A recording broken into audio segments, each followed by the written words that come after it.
Assalamualaikum warahmatullahi wabarakatuh. Selamat pagi semuanya.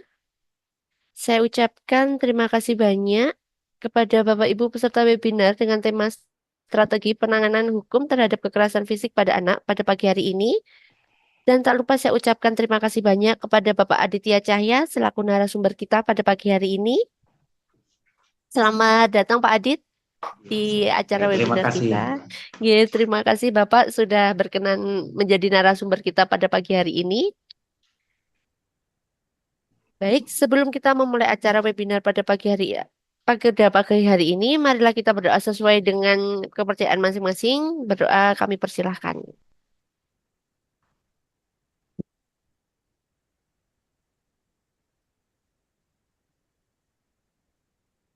Baik, berdoa selesai. Untuk mempersingkat waktu, izinkan saya membacakan susunan acara dan CV pemateri terlebih dahulu. Dan nanti mohon setelah saya membacakan CV, saya minta waktunya sebentar kepada para peserta webinar untuk on cam terlebih dahulu untuk kita melakukan dokumentasi. Seperti itu. Bapak Adit, mohon izin untuk membacakan susunan acara dan CV panjenengan. Baik, untuk acara yang pertama, pembukaan, kemudian pembacaan CV, dan nanti 10.20 hingga 11.30 itu adalah pemaparan materi. Dan 11.30 sampai 12.00 tanya jawab dan yang terakhir adalah penutup. Nanti apabila teman-teman ingin sharing ataupun tanya jawab bisa setelah pemaparan materi. Seperti itu. Untuk CV dari Bapak Adit saya akan bacakan terlebih dahulu. Nama Bapak Aditya Cahya Buana, Sarjana Hukum, tempat tanggal lahir Kediri 14 Februari 1985. Untuk alamat tempat tinggal Jalan Agus Salim 8, Kelurahan Bandar Kidul, Kecamatan Mojoroto, Kota Kediri. Pekerjaan saat ini adalah advokat dan konsultan hukum. Untuk alamat kantornya, apabila teman-teman nanti membutuhkan jasa Pak Adit atau ingin konsultasi dengan Pak Adit, di Jalan Kiai Haji Ahmad Salim, nomor 8, garing 10, Kelurahan Bandar Kidul, Mojoroto, Kota Kediri. Untuk nomor telepon kantornya 082 247 757 279. Kemudian untuk riwayat pendidikan, SD Margo Mulyo 1 Ngawi, kemudian MTS HM Tribakti Kediri, SMU Sultan Agung Kediri, S1 Fakultas Hukum Universitas Kediri, dan saat ini juga sedang menempuh pendidikan S2 Fakultas Hukum Universitas Kediri. Untuk riwayat pendidikan non formal dan pelatihannya, Pak Bakdi telah pernah melaksanakan pendidikan khusus profesi advokat, kemudian pelatihan hak tanggungan final and binding DJKN Kemenku Kanwil Jatim, jerat hukum pelaku tindak pidana identity theft atau pencurian data diri, LPP, STIH, IPLAM School of Law, kemudian korban pemerkosaan anak di bawah umur dan bening psikologi, dan hak waris bagi anak pernikahan siri KMTH. Demikian CV dari Bapak Adit. Selanjutnya, saya langsung serahkan ke Bapak Adit untuk memulainya. Silakan Bapak. Ya, baik. Selamat pagi semuanya. Assalamualaikum warahmatullahi wabarakatuh. Assalamualaikum warahmatullahi wabarakatuh. Iya, terima kasih kepada Kreativa Homeschooling yang telah memberikan kesempatan kepada saya untuk berdiskusi bersama ya, terkait dengan penanganan kekerasan terhadap anak. Karena kita melihat beberapa waktu ini telah marak yang mungkin kita melihat di media sosial, melihat di televisi atau di mana-mana tentang terjadinya kekerasan terhadap anak, baik itu kekerasan secara fisik maupun kekerasan secara psikis, di mana kekerasan tersebut telah menjadi sebuah keresahan terhadap masyarakat, terutama kita sebagai masyarakat yang telah memiliki keluarga dan memiliki anak itu sendiri. Pertama-tama sebelum saya memaparkan materi, memaparkan materi lebih lanjut, pertama perlu kita samakan persepsi tentang definisi apa yang disebut dengan anak itu sendiri. Definisi anak. Anak adalah harapan bangsa, anak adalah generasi muda bangsa, penerus bangsa yang memiliki peran yang sangat strategis demi menjamin kelangsungan suatu bangsa dan negara pada masa yang akan datang. Oleh karenanya, anak harus dilindungi agar dapat tumbuh secara maksimal, optimal, baik secara fisik maupun psikisnya, agar mampu menjadi generasi emas untuk membangun negara lebih maju.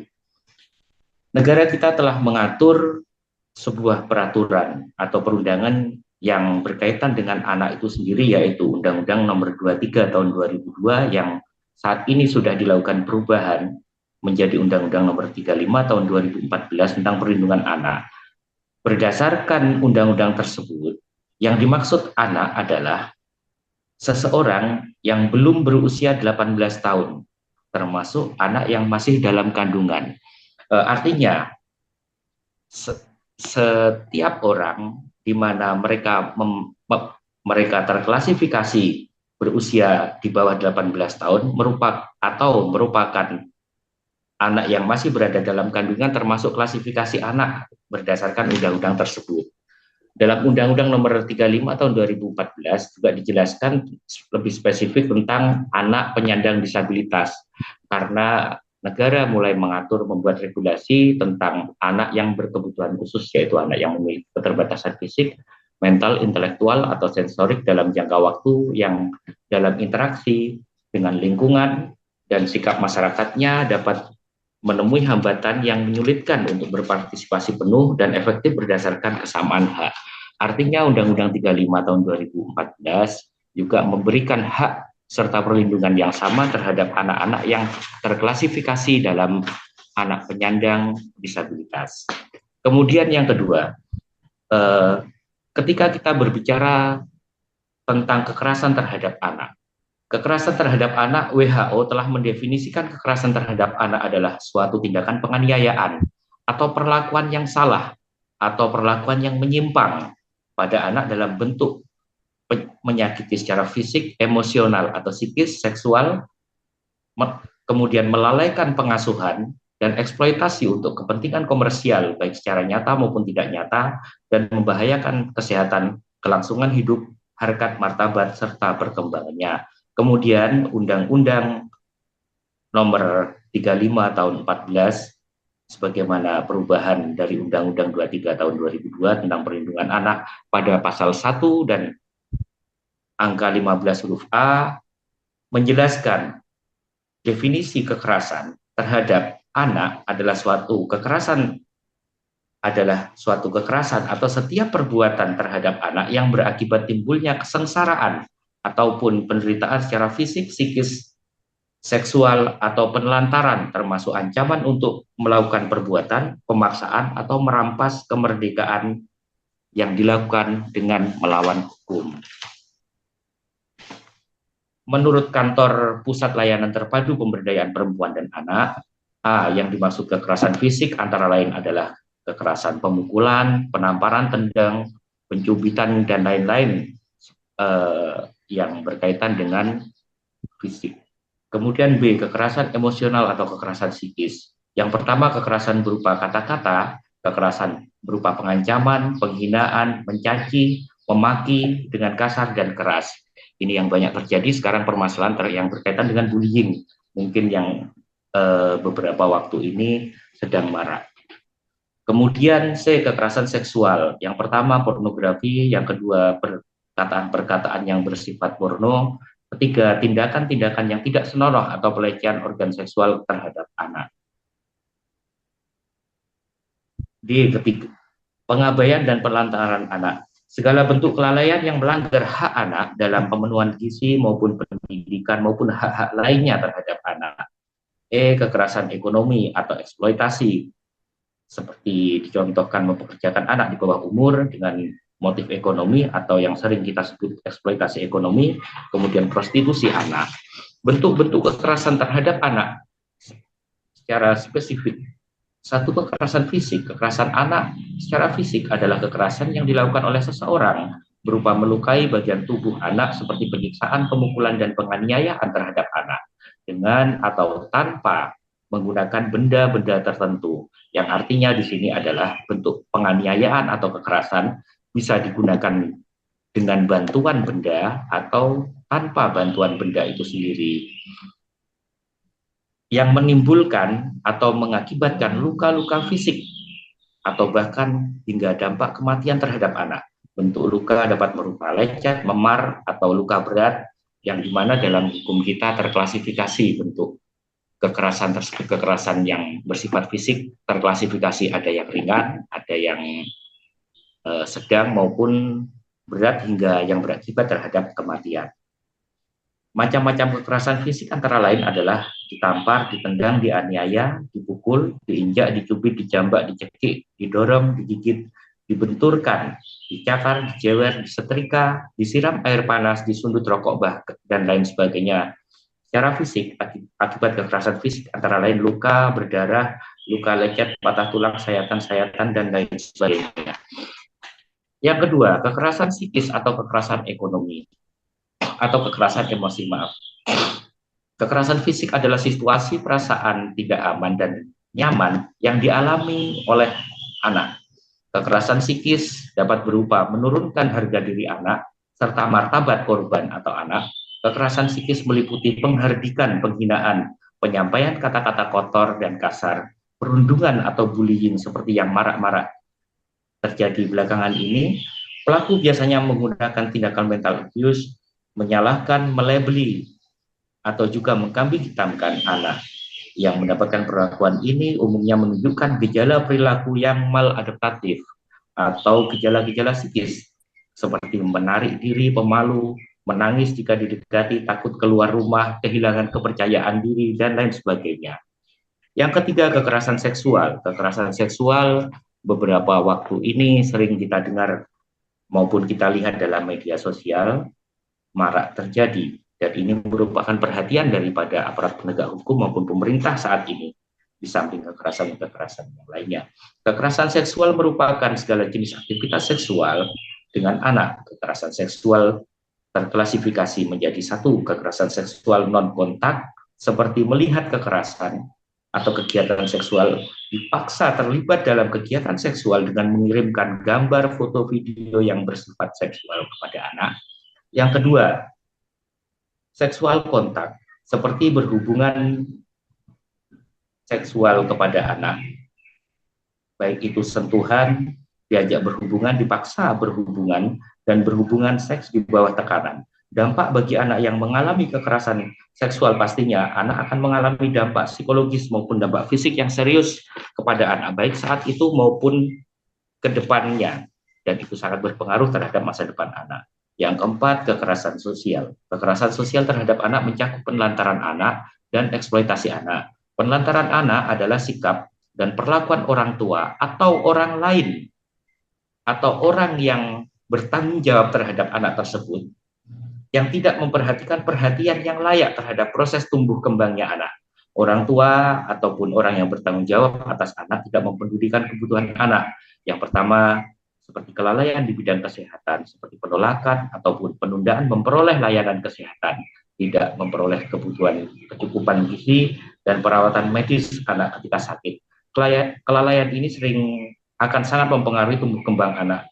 Antara lain, terjadi kegagalan dalam tumbuh kembang anak, malnutrisi yang menyebabkan fisiknya kecil, kelaparan, dan terjadi infeksi kronis, higiene yang kurang, hormon pertumbuhan turun sehingga dapat mengakibatkan stunting. Kelalaian di bidang pendidikan meliputi pembiaran atau mangkir membiarkan anak membolos di sekolah yang berulang-ulang, contohnya tidak memberikan pendidikan yang layak kepada anak sebagaimana umumnya, atau kegagalan memenuhi kebutuhan pendidikan khusus atau pendidikan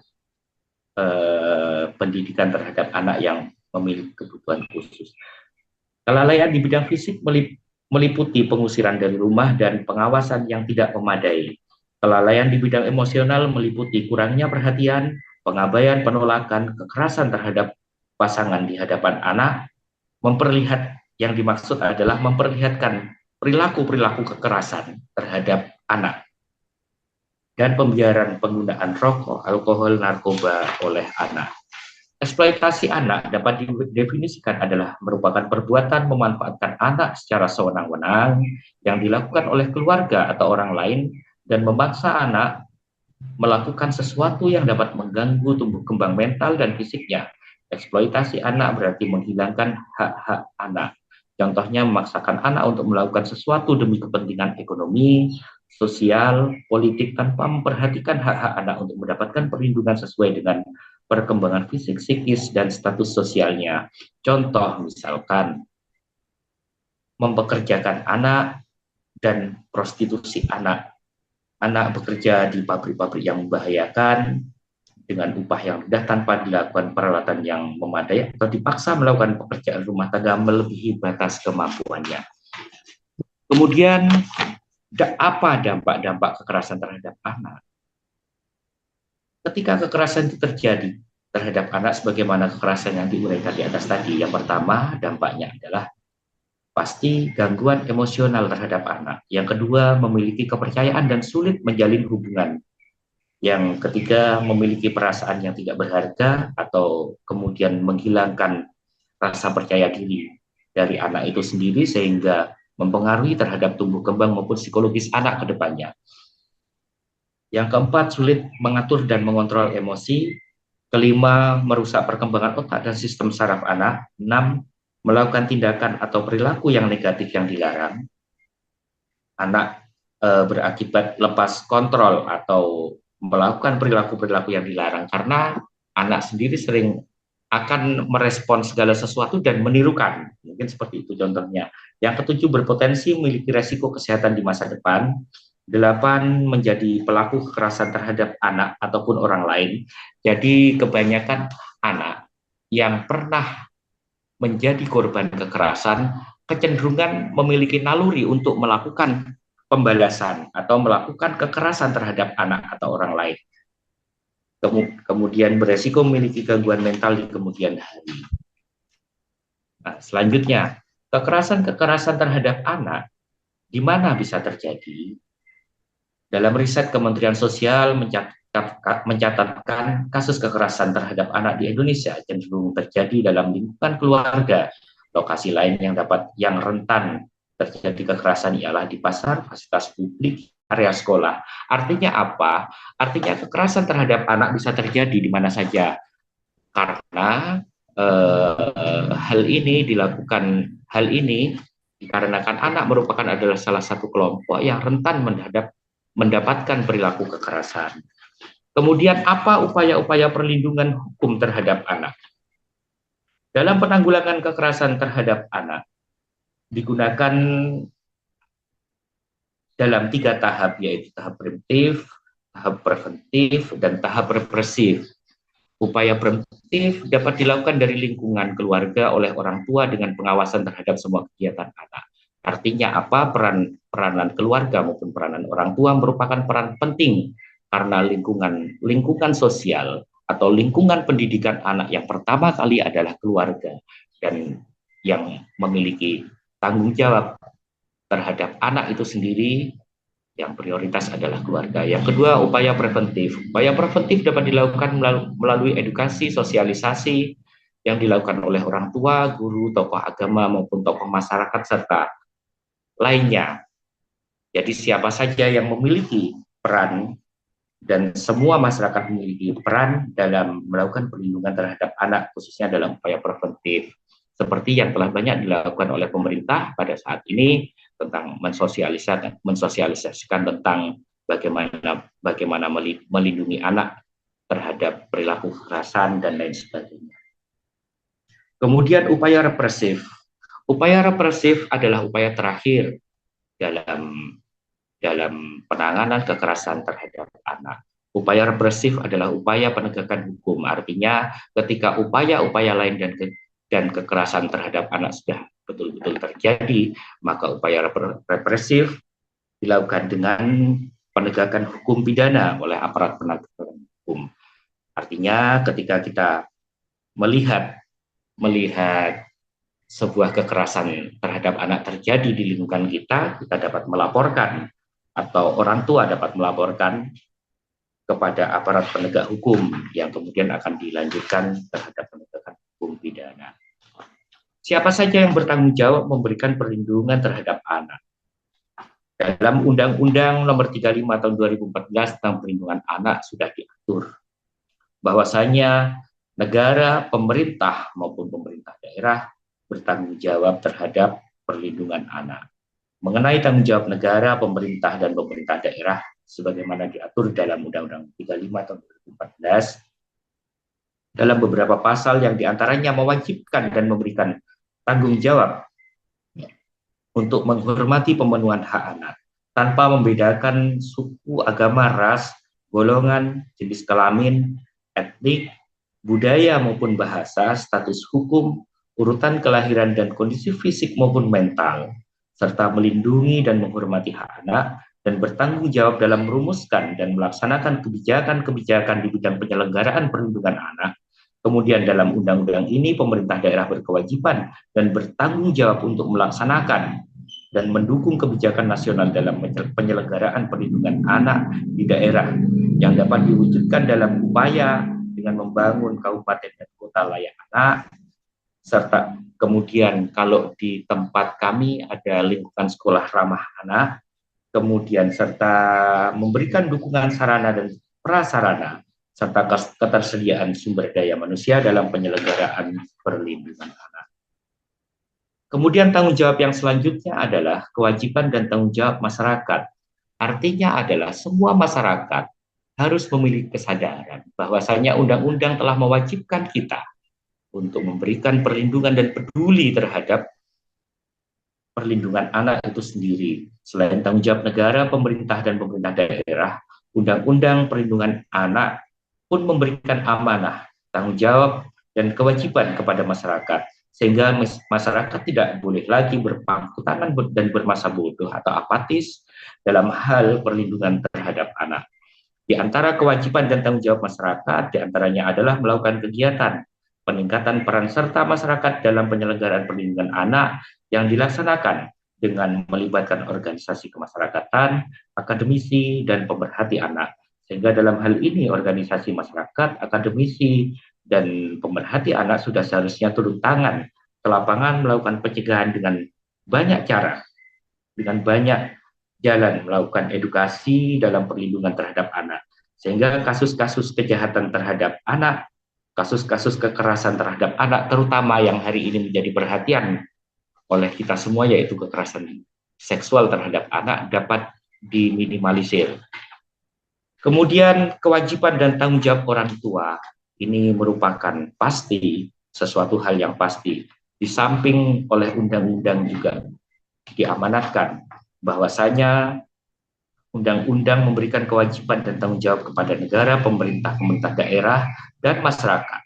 Undang-undang ini pun juga memberikan kewajiban dan tanggung jawab kepada orang tua dalam hal perlindungan anak, dalam hal pengasuhan, memelihara, mendidik, dan melindungi anak, menumbuh kembangkan anak sesuai dengan kemampuan, bakat, dan minatnya, mencegah terjadinya perkawinan pada anak usia dini, dan memberikan pendidikan karakter, penanaman nilai-nilai budi pekerti pada anak.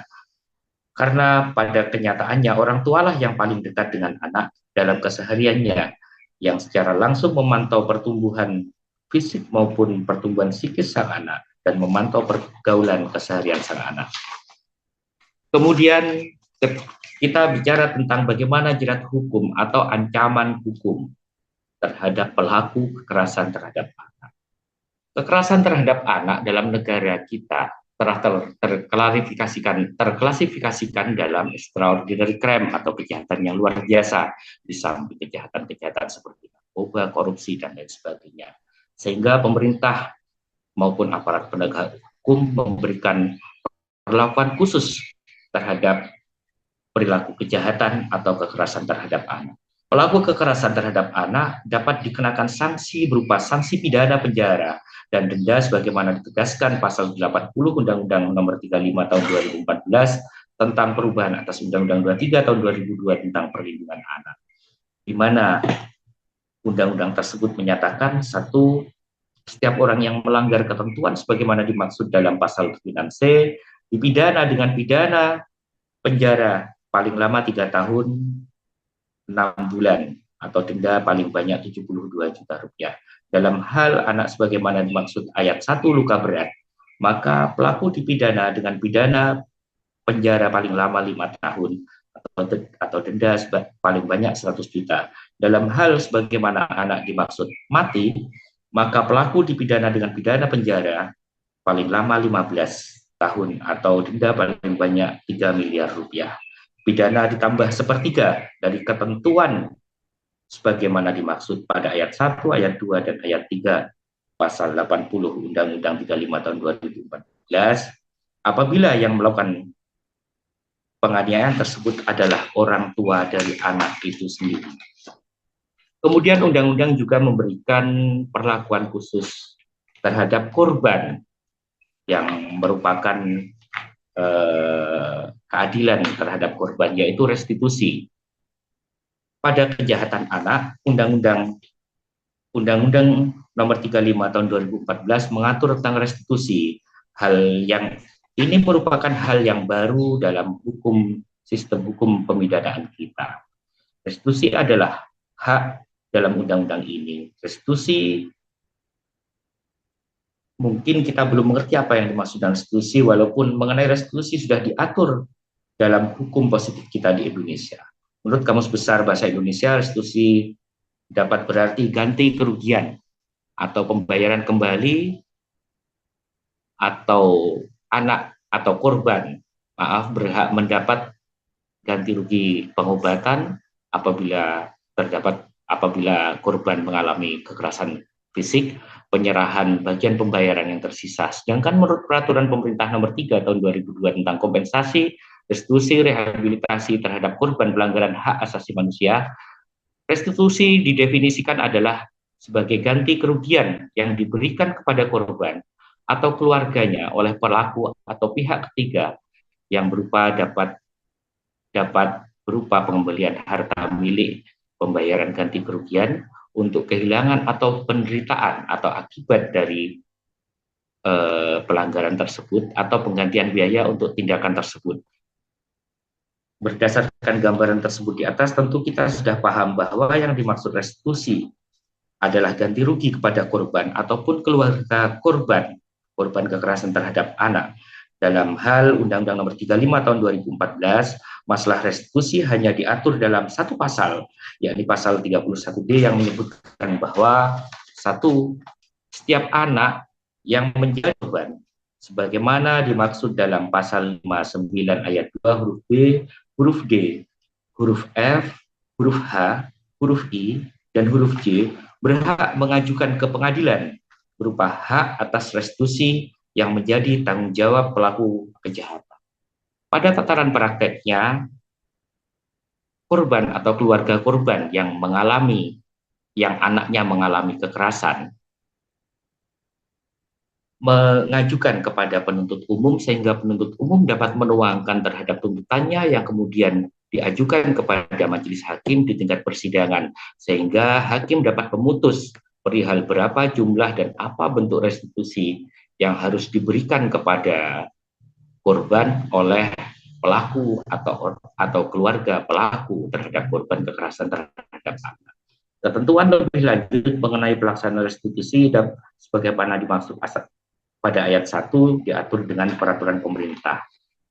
Dalam penjelasannya, pasal tersebut di atas, yang dimaksud dengan restitusi adalah pembayaran ganti kerugian yang dibebankan kepada pelaku berdasarkan putusan pengadilan yang berkekuatan hukum tetap atas kerugian material atau kerugian imaterial yang diderita oleh korban atau ahli warisnya. Khusus untuk anak yang berhadapan dengan hukum, yang berhak mendapatkan restitusi adalah anak korban.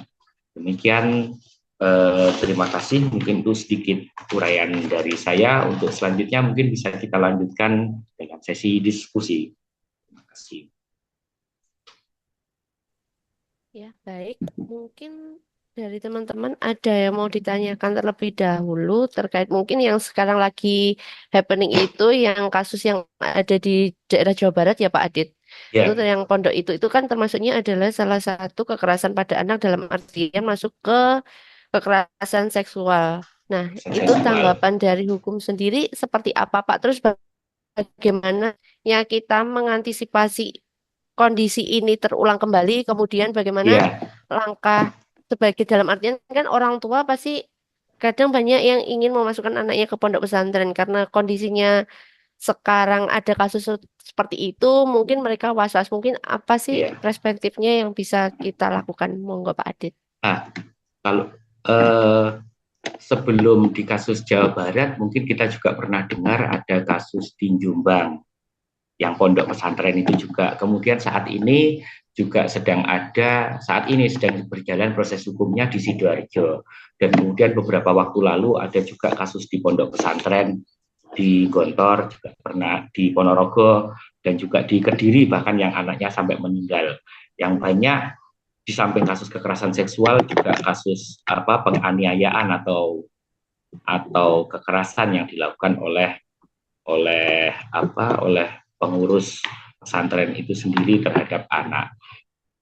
Uh, Kemudian bagaimana langkah-langkah kita sebagai orang tua? Yang pertama, uh, sebelum kita kita apa menyerahkan atau mempercayakan anak kita terhadap suatu lembaga, yang pertama kita pasti harus cek rekodnya seperti apa. Apakah lembaga tersebut pernah terjadi pernah ada rekod kekerasan terhadap anak atau seperti apa. Yang pertama itu sebagai langkah antisipasi. Yang kedua, pastinya ketika kita memasrahkan atau menyerahkan anak kita untuk dikelola atau dibimbing oleh suatu lembaga baik seseorang, pastikan adanya komitmen antara kita sebagai orang tua maupun orang yang kita serai. Adanya komitmen baik itu komitmen secara lesan ataupun komitmen secara tertulis. Komitmen itu berisi dipastikan bahwasanya anak tersebut tidak akan mengalami kekerasan, baik kekerasan seksual maupun kekerasan fisik terhadap anak. Mungkin langkah-langkah antisipasinya seperti itu. Yang selanjutnya adalah kita pastikan bahwa lembaga tersebut adalah lembaga yang sah dan diawasi oleh penegak hukum sehingga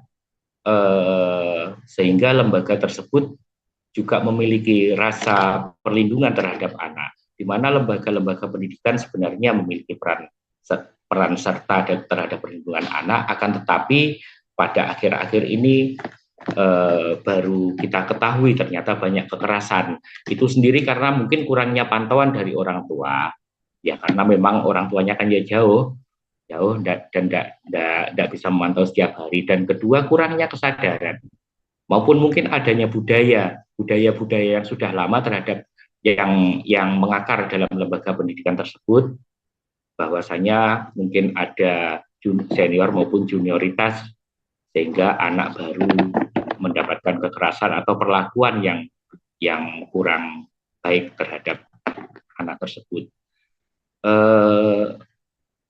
Mungkin seperti itu. Yang pertama kita pastikan lembaga tersebut tidak pernah memiliki rekod kekerasan terhadap anak. Yang kedua, kita minta komitmen baik itu secara tertulis maupun secara lisan terhadap pengasuh sebelum kita mempercayakan pengasuhan anak kita kepada pengasuh lembaga tersebut. Yang ketiga, kita pastikan lembaga tersebut adalah lembaga yang sah, yang berizin resmi, dan kemudian mendapatkan pemantauan oleh aparat penegak hukum yang ada di lingkungan sekitar. Selanjutnya, kita pastikan bahwasanya lingkungan tersebut merupakan lingkungan ramah anak, yang artinya pengasuh maupun orang-orang yang calonnya akan membina anak kita merupakan orang-orang yang memiliki kesadaran terhadap perlindungan anak maupun pengantisipasian kekerasan terhadap anak. Mungkin seperti itu. Mungkin ada yang mau ditanyakan dari teman-teman.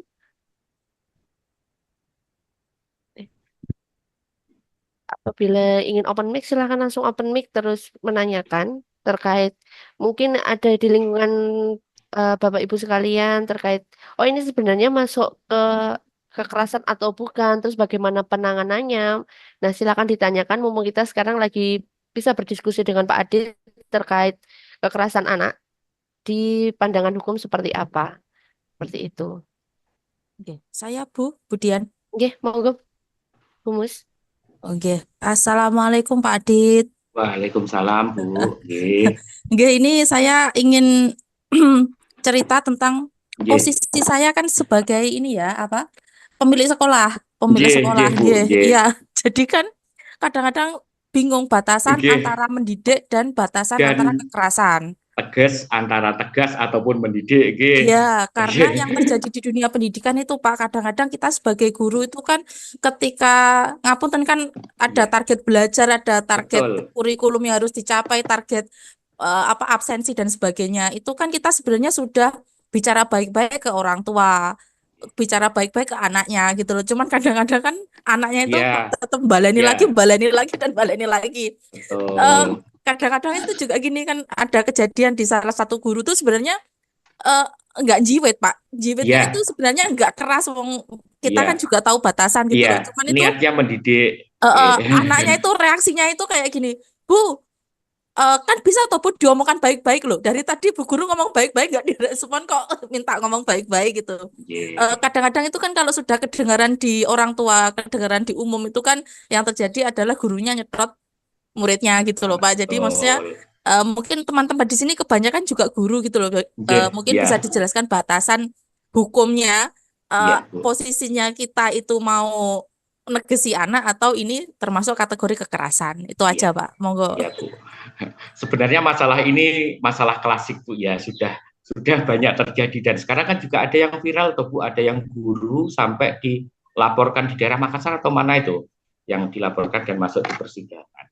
Sebenarnya ketika kita berbicara tentang kekerasan anak, undang-undang kan sudah jelas mengatur bahwa yang dimaksud kekerasan fisik adalah kekerasan yang menimbulkan menimbulkan akibat-akibat dampak fisik yang dilakukan dengan melawan hukum. Artinya ada niat jahat.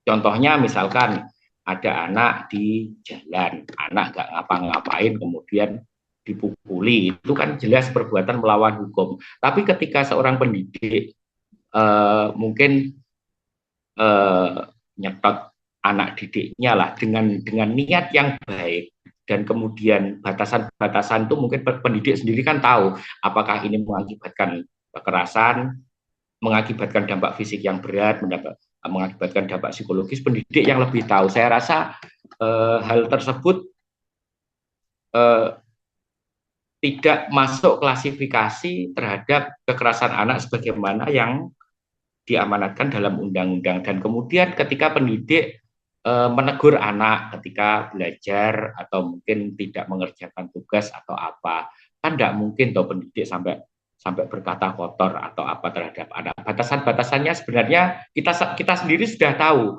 mana ini yang melanggar norma, mana yang tidak dalam kita melakukan penegasan terhadap anak itu sendiri. Sepanjang hal tersebut tidak dilakukan dengan melawan hukum atau niat untuk melakukan kejahatan, saya rasa itu sendiri tidak masuk klasifikasi dalam kekerasan terhadap anak itu sendiri. Tapi yang perlu kita antisipasi, kadang kita kan tidak tahu juga tahu Bu, yang namanya anak itu kayak apa, kadang dijawil sedikit terus ngadunya ke orang tua seperti apa dan kemudian orang tuanya ya macam-macam, ada yang bisa nerima, ada yang moro-moro wes kok tak perkara iki, ada yang gini ya macam-macam. Istri saya sendiri juga guru Bu, juga sering kayak gitu. Nah, mungkin gini Bu, ketika penerimaan siswa baru, mungkin ini sebagai antisipasi Bu, sebagai antisipasi pada saat penerimaan siswa baru atau mungkin yang lebih relevan sebenarnya ketika penerimaan siswa baru, ketika wali murid dikumpulkan, kita sosialisasikan tentang kekerasan terhadap anak berdasarkan undang-undang dan kemudian batasan-batasan apa yang disepakati bersama sepanjang tidak melanggar undang-undang, kita komunikasikan di situ dengan orang tua. Artinya dari pihak sekolah atau dari pihak guru membuat komitmen bersama.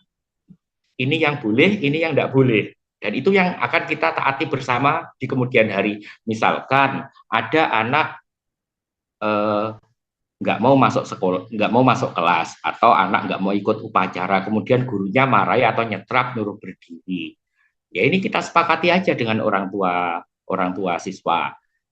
Ini merupakan bentuk kebijakan atau ketegasan guru yang dilakukan dengan itikat baik.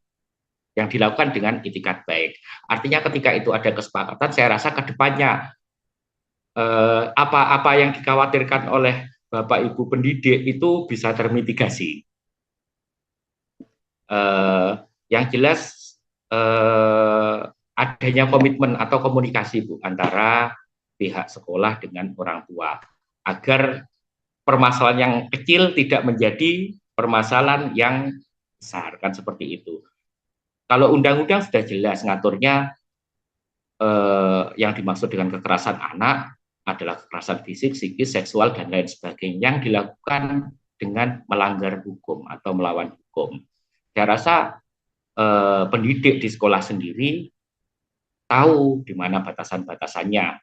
Apakah hal yang dilakukan menegur atau menegasi anak atau memberikan punishment kepada anak itu di luar batasan undang-undang ataupun tidak. Yang pasti karena kita sama-sama memiliki semangat untuk menumbuh kembangkan anak dan mendidik anak, yang pasti kita tidak akan melebihi daripada standar yang diatur oleh undang-undang itu sendiri. Tapi yang jelas agar tidak terjadi miskomunikasi, Bu, tidak terjadi ya yang jelas adanya komunikasi dengan pihak wali murid kalau terkait itu, Bu. Karena saya sendiri juga miris kemarin melihat kasus ada guru dikira melakukan kekerasan terhadap anak, kemudian orang tuanya membawa ke ranah hukum dan kemudian gurunya sampai disidangkan. Saya juga miris seperti itu, niatnya baik dan perbuatan itu belum tentu dilakukan dengan niat yang buruk, tapi kemudian upaya pidana sudah jalan. Padahal upaya pidana kita mengenal adanya ultimum remedium atau pidana sebagai alternatif terakhir dalam penegakan hukum. Yang pasti seperti itu, Bu. Kalau langkah-langkah preventifnya seperti itu. Dan kemudian dalam sekolah sendiri mungkin perlu adanya sering diskusi terkait undang-undang ini, terkait dengan kekerasan terhadap anak untuk internal sekolah sendiri, sebagai penguatan capacity building terhadap para pengasuh dan juga teman-teman yang berkecimpung di dunia pendidikan. Tapi yang paling penting adalah komunikasi antara orang tua anak dengan pengasuh sekolah. Kita buat komitmen bersama aja mana yang terklasifikasi, dan komitmen itu kita tuangkan dan itu yang kita sepakati selama kita menjalankan sesuai dengan real maupun SOP maupun komitmen yang sudah kita sepakati, ya sudah, kita nggak usah khawatir. Mungkin seperti itu, Bu. Pak, kasus Nggih, satu lagi Pak, ini juga terjadi nggih, di sekolahan. Kadang-kadang nggih. ketika murid kita itu Ya, kita melihat ada bekas-bekas penganiayaan luka. gitu, mungkin Nggih. ya Murid apa tukaran sama muridnya, murid lain. iya, enggak Pak, di rumah Pak. Jadi Oh, orang di tuanya rumah. yang maksudnya, iya Bu kemarin aku tas diajar mbahku gitu seperti itu Nggih, loh Pak. Jadi nggih. bilangnya.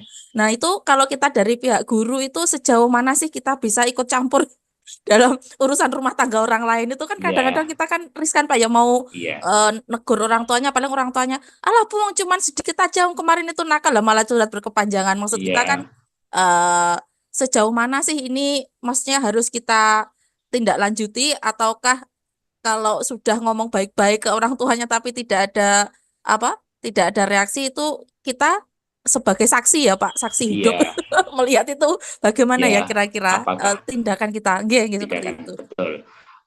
Kalau kita melihat seperti itu, mungkin banyak ya Bu curhatan dari anak maupun curhatan dari orang tua sendiri kepada ibu-ibu pengajar.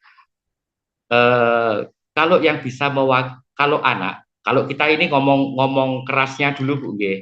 Setiap orang yang melihat anak sebagai korban kekerasan itu bisa mengadukan kepada aparat penegak hukum, bisa mengadukan kepada aparat penegak hukum, khususnya orang tua ataupun guru ketika kita melihat perbuatan kekerasan terhadap anak. Akan tetapi kembali lagi, penegakan hukum merupakan alternatif yang terakhir. Kalau bisa kan jangan, kan seperti itu. Kalau bisa jangan.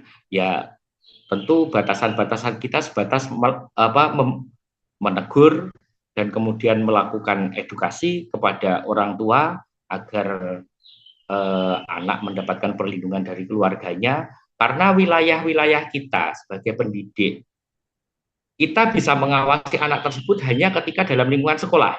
Kan ketika di luar itu sudah enggak, sudah bukan tanggung jawab kita, tapi kita nggak bisa juga melepas tanggung jawab. Alah, kalau wis mulai wis urusannya wong tuane, urusannya anu, kan kita nggak bisa juga seperti itu sebagai apa ya, dalam apa hati nurani kan nggak bisa seperti itu. Pastinya kita peduli, wah anaknya ini ternyata di rumah seperti ini. Dan lantas apa yang perlu kita lakukan? Yang pertama mungkin kita berkoordinasi dengan orang tuanya.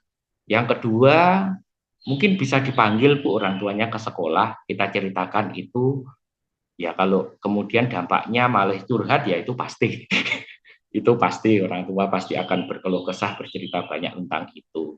Tapi memang itulah batasan kita. Kita tidak mungkin mau melaporkan, oh ya udah ini mau dibawa ke ranah hukum, kita mungkin mau seperti itu. Tapi apakah orang tuanya mau? Kan ya belum tentu juga.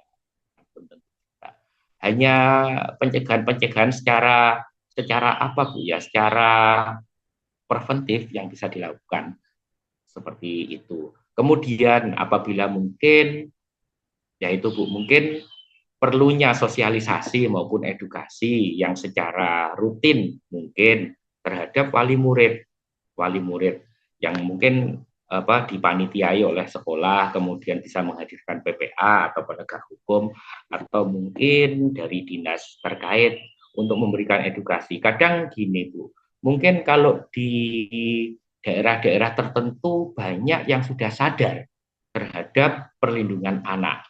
Tapi di daerah-daerah lain, ada di daerah-daerah tertentu juga, wah anak ya jenenge anak ya kudu manut wong tuane, lek gak manut ya sapa jari aku lho, anak-anakku ada yang seperti itu. Nah, iya kan? Kita melawan budaya ini, membongkar budaya ini tidak mudah memang. Tapi paling tidak kita melakukan apa ya? Melakukan edukasi, melakukan sosialisasi untuk penyadaran terhadap paradigma berpikir masyarakat atau budaya-budaya yang seperti itu. Kita tahu, mungkin kita sendiri di masa kecil kita mengalami budaya seperti itu. Tapi dengan perkembangan zaman, ada dan banyaknya kasus kekerasan terhadap anak, kemudian banyak regulasi-regulasi yang muncul, banyak pemikiran-pemikiran maupun doktrin yang muncul, banyak teori-teori yang muncul, bagaimana sih anak ini tumbuh kembangnya dengan baik, kemudian pemerintah membuat regulasi. Yang artinya hari ini berkembang sudah tidak seperti dahulu lagi. Mungkin di daerah-daerah tertentu, kalangan orang tua, baik keluarga orang tua langsung maupun paman atau saudara dan lain sebagainya, banyak yang sudah menyadari. Tapi di daerah-daerah tertentu banyak pula yang tidak. Lantas bagaimana sih peran kita sebagai pendidik atau peran kita sebagai masyarakat? Karena undang-undang ini mengamanatkan kepada masyarakat juga bertanggung jawab. Bagaimana peran kita? Ya peran kita adalah memberikan sosialisasi, mungkin dalam forum-forum resmi, memberikan penyadaran kepada masyarakat dan sebagainya. Mungkin sebatas itu Bu. Kalau kita mau melangkah lebih jauh, ya mungkin kita tahu ada kekerasan terhadap anak yang dilakukan oleh keluarganya. Kita mau melaporkan kepada aparat penegak hukum. Sementara di satu sisi ya keluarganya sendiri tidak mau melapor, masa kita mau melapor, kecuali kekerasan itu sudah fatal. Kecuali kekerasan itu sudah fatal. Itu memang kewajiban kita untuk melaporkan sebuah perbuatan pidana kepada aparat penegak hukum. Nanti langkah penegak hukum bagaimana, ya kita hormati proses hukum. Yang pasti dari penyidik sendiri, misalkan ada laporan terhadap kekerasan anak, bisa langsung dilakukan. Diklasifikasi dulu biasanya, diklasifikasi dulu tindak pidana ini ringan atau berat. Kalau ringan, diselesaikan secara mediasi atau restoratif justice. Tapi ketika tindakan pidana anak tersebut merupakan tindak pidana yang keras, maka upaya penegakan hukum akan langsung dilakukan oleh penyidik. Mungkin seperti itu Bu, gambarannya.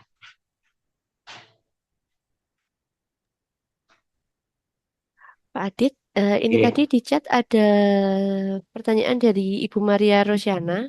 Ya. Bagaimana pandangan di mata hukum terkait beberapa case yang muncul justru pelaku kekerasan adalah pengasuh ataupun juga pemimpin pondok sebagai orang tua pas Seperti yang Bapak Adit bilang tadi sudah mencari informasi terkait pondok sebelum menitipkan anak. Iya, Kemudian betul. bagaimana juga pandangan hukum apabila pelaku kekerasan yakni anak di bawah umur, pelaku kekerasan yang di bawah umur seperti yang terjadi sampai dengan korban diruda paksa Terpaksa dan meninggal maupun dunia. Nah, meninggal kasusnya seperti yang di Malang, Batu Malang ya Pak, di kalau nggak Batu salah. Malang. Ya, Korbannya betul. meninggal ternyata pelakunya masih anak di usia Anak-anak juga. Y. Itu Iya, bagaimana Bapak? Monggo. betul. Ya, terima kasih dari Ibu Maria. Terkait dengan bahwasanya yang melakukan kekerasan, misalkan contoh di sebuah lembaga pendidikan, adalah pengasuh itu sendiri. Kita sebagai orang tua eh, sudah mencari informasi awalnya bagaimana tentang track record terhadap lembaga pendidikan tersebut. Tapi pada prakteknya kita sudah mencari histori rekodnya, kemudian kita sudah membuat komitmen dan pada prakteknya anak tersebut masih mengalami kekerasan. Yang pasti seperti yang kita ketahui di belakangan ini, seperti ada kasus kalau tidak salah di Jombang itu, dan itu sudah diputus oleh pengadilan. Ada maupun santriwati kemudian dilakukan kekerasan seksual di sana. Ya, upaya yang kita lakukan ketika upaya preventif maupun upaya preventif sudah kita lakukan dan ternyata masih saja terjadi seperti itu. Upaya terakhir yang perlu kita lakukan yaitu upaya represif, artinya penegakan hukum. Ya, pasti kita laporkan kepada aparat penegak hukum. Seperti yang kemarin baru diviralkan oleh itu Hotman 911 kalau tidak salah itu di Ponorogo ada kasus senior di salah satu lembaga pendidikan telah melakukan kekerasan kepada juniornya sehingga menyebabkan kematian. Akhirnya penegakan hukum yang dijalankan agar dapat memberikan efek jera terhadap pelaku yang pertama, yang kedua hal tersebut juga menjadi shock terapi atau pembelajaran terhadap lembaga-lembaga pendidikan yang lainnya. Artinya ketika salah satu lembaga pendidikan terjadi seperti itu, anak kita atau kita melihat anak yang menjadi korban dalam lembaga tersebut kemudian menjadi korban dan menerima dampaknya, sudah kita adukan kepada aparat penegak hukum yang terkait. Sehingga dan kemudian pasti kita juga harus mengawal proses penegakan hukum tersebut. Ketika kita melapor, kemudian kita kawal apakah kalau memang hal itu betul-betul sebagai tindak pidana, ya kita kawal bagaimana prosesnya dalam proses penyelidikan, dalam limpah ke kejaksaan hingga proses persidangan hingga putusan pengadilan yang diberikan oleh majelis hakim kepada pelaku tersebut merupakan putusan yang sudah tepat. Kita mengawal proses itu. Sehingga dengan adanya upaya penegakan hukum maupun sanksi hukum daripada pengadilan terkait dengan kekerasan terhadap anak yang dilakukan oleh lembaga pendidikan, hal ini agar menjadi pembelajaran kepada lembaga-lembaga yang lainnya agar tidak terjadi. Mungkin seperti itu. Kalau upaya preventif sudah dilakukan, upaya edukasi sudah dilakukan, ternyata tidak membuahkan hasil, ya upaya yang terakhir adalah upaya represif atau upaya penegakan hukum. Karena mengingat kekerasan terhadap anak merupakan extraordinary crime yang merupakan perhatian daripada pemerintah kita. Kemudian bagaimana juga pandangan hukum apabila pelaku kekerasan yakni anak di bawah umur seperti yang terjadi sampai dengan korban diruda paksa dan meninggal dunia. Kita perlu tinjau bahwa pelaku kekerasan anak adalah di bawah umur, pastinya kita melihat penyebabnya. Penyebabnya mungkin ketidakpahaman, kekurangtahuan, atau dia mungkin dulunya juga korban kekerasan juga, yang kemudian melampiaskan kepada orang lain atau apa. Tapi kita di sini mencoba berbicara tentang penegakan hukumnya.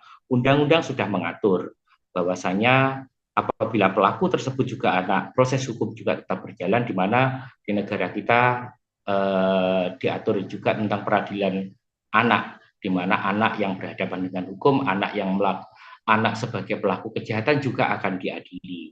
Seperti itu. Jadi prosesnya tetap penegakan hukum jalan. Artinya walaupun pelaku tersebut juga anak, tidak menghapuskan pertanggungjawaban pidana anak tersebut terhadap perbuatan yang sudah dilakukan. Jadi dalam artian meskipun pelakunya itu Anak, anak di bawah umur tetap harus menjalankan proses hukum ya Pak? betul. Eh, Karena apa, di negara kita kan ada pengadilan anak. Artinya untuk mengadili perilaku kejahatan yang dilakukan oleh anak itu sendiri, atau anak yang biasanya istilahnya anak yang berhadapan dengan hukum.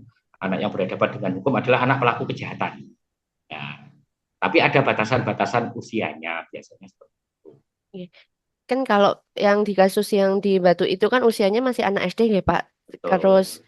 pernah saya baca juga bahwa kalau anak usia di bawah Di umur bulan itu 12. masih ya belum bisa dimasukkan ke dipenjarakan dalam artian seperti itu dan kemudian hanya bisa dikembalikan dengan orang tua. Ke Nah, orang ini kan tuanya. tadi jenengan sudah menjelaskan bahwa ada batasan-batasan tertentu Batasan yang bisa anak itu masuk di, ke penjara di ataupun usia tidak. 12 tahun, Mbak.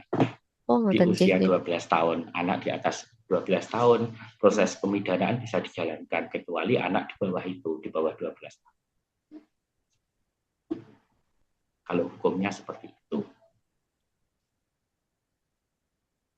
Kalau untuk apa namanya pengembalian kepada orang tua, apakah itu nanti masih dalam pantauan hukum atau ya udah dikembalikan dengan orang tua, Orang tua kita terus tidak tidak ada apa-apa. mengevaluasi lagi atau seperti apa, menurut Bapak?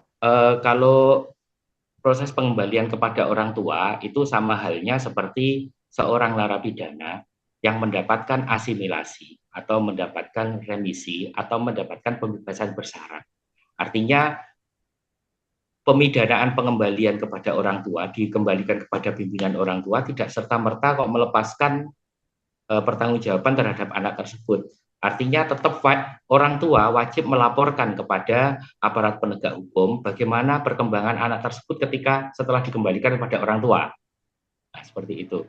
Jadi orang tua harus memberikan laporan yang berkala kepada aparat penegak hukum. Jadi tidak serta-merta anak dikembalikan kepada orang tua ya sudah urusan orang tua, tidak seperti itu. Pasti penegak hukum mensyaratkan ada laporan berkala terhadap perkembangan anak tersebut, apakah anak tersebut masih mengulang kejahatannya ataukah tidak.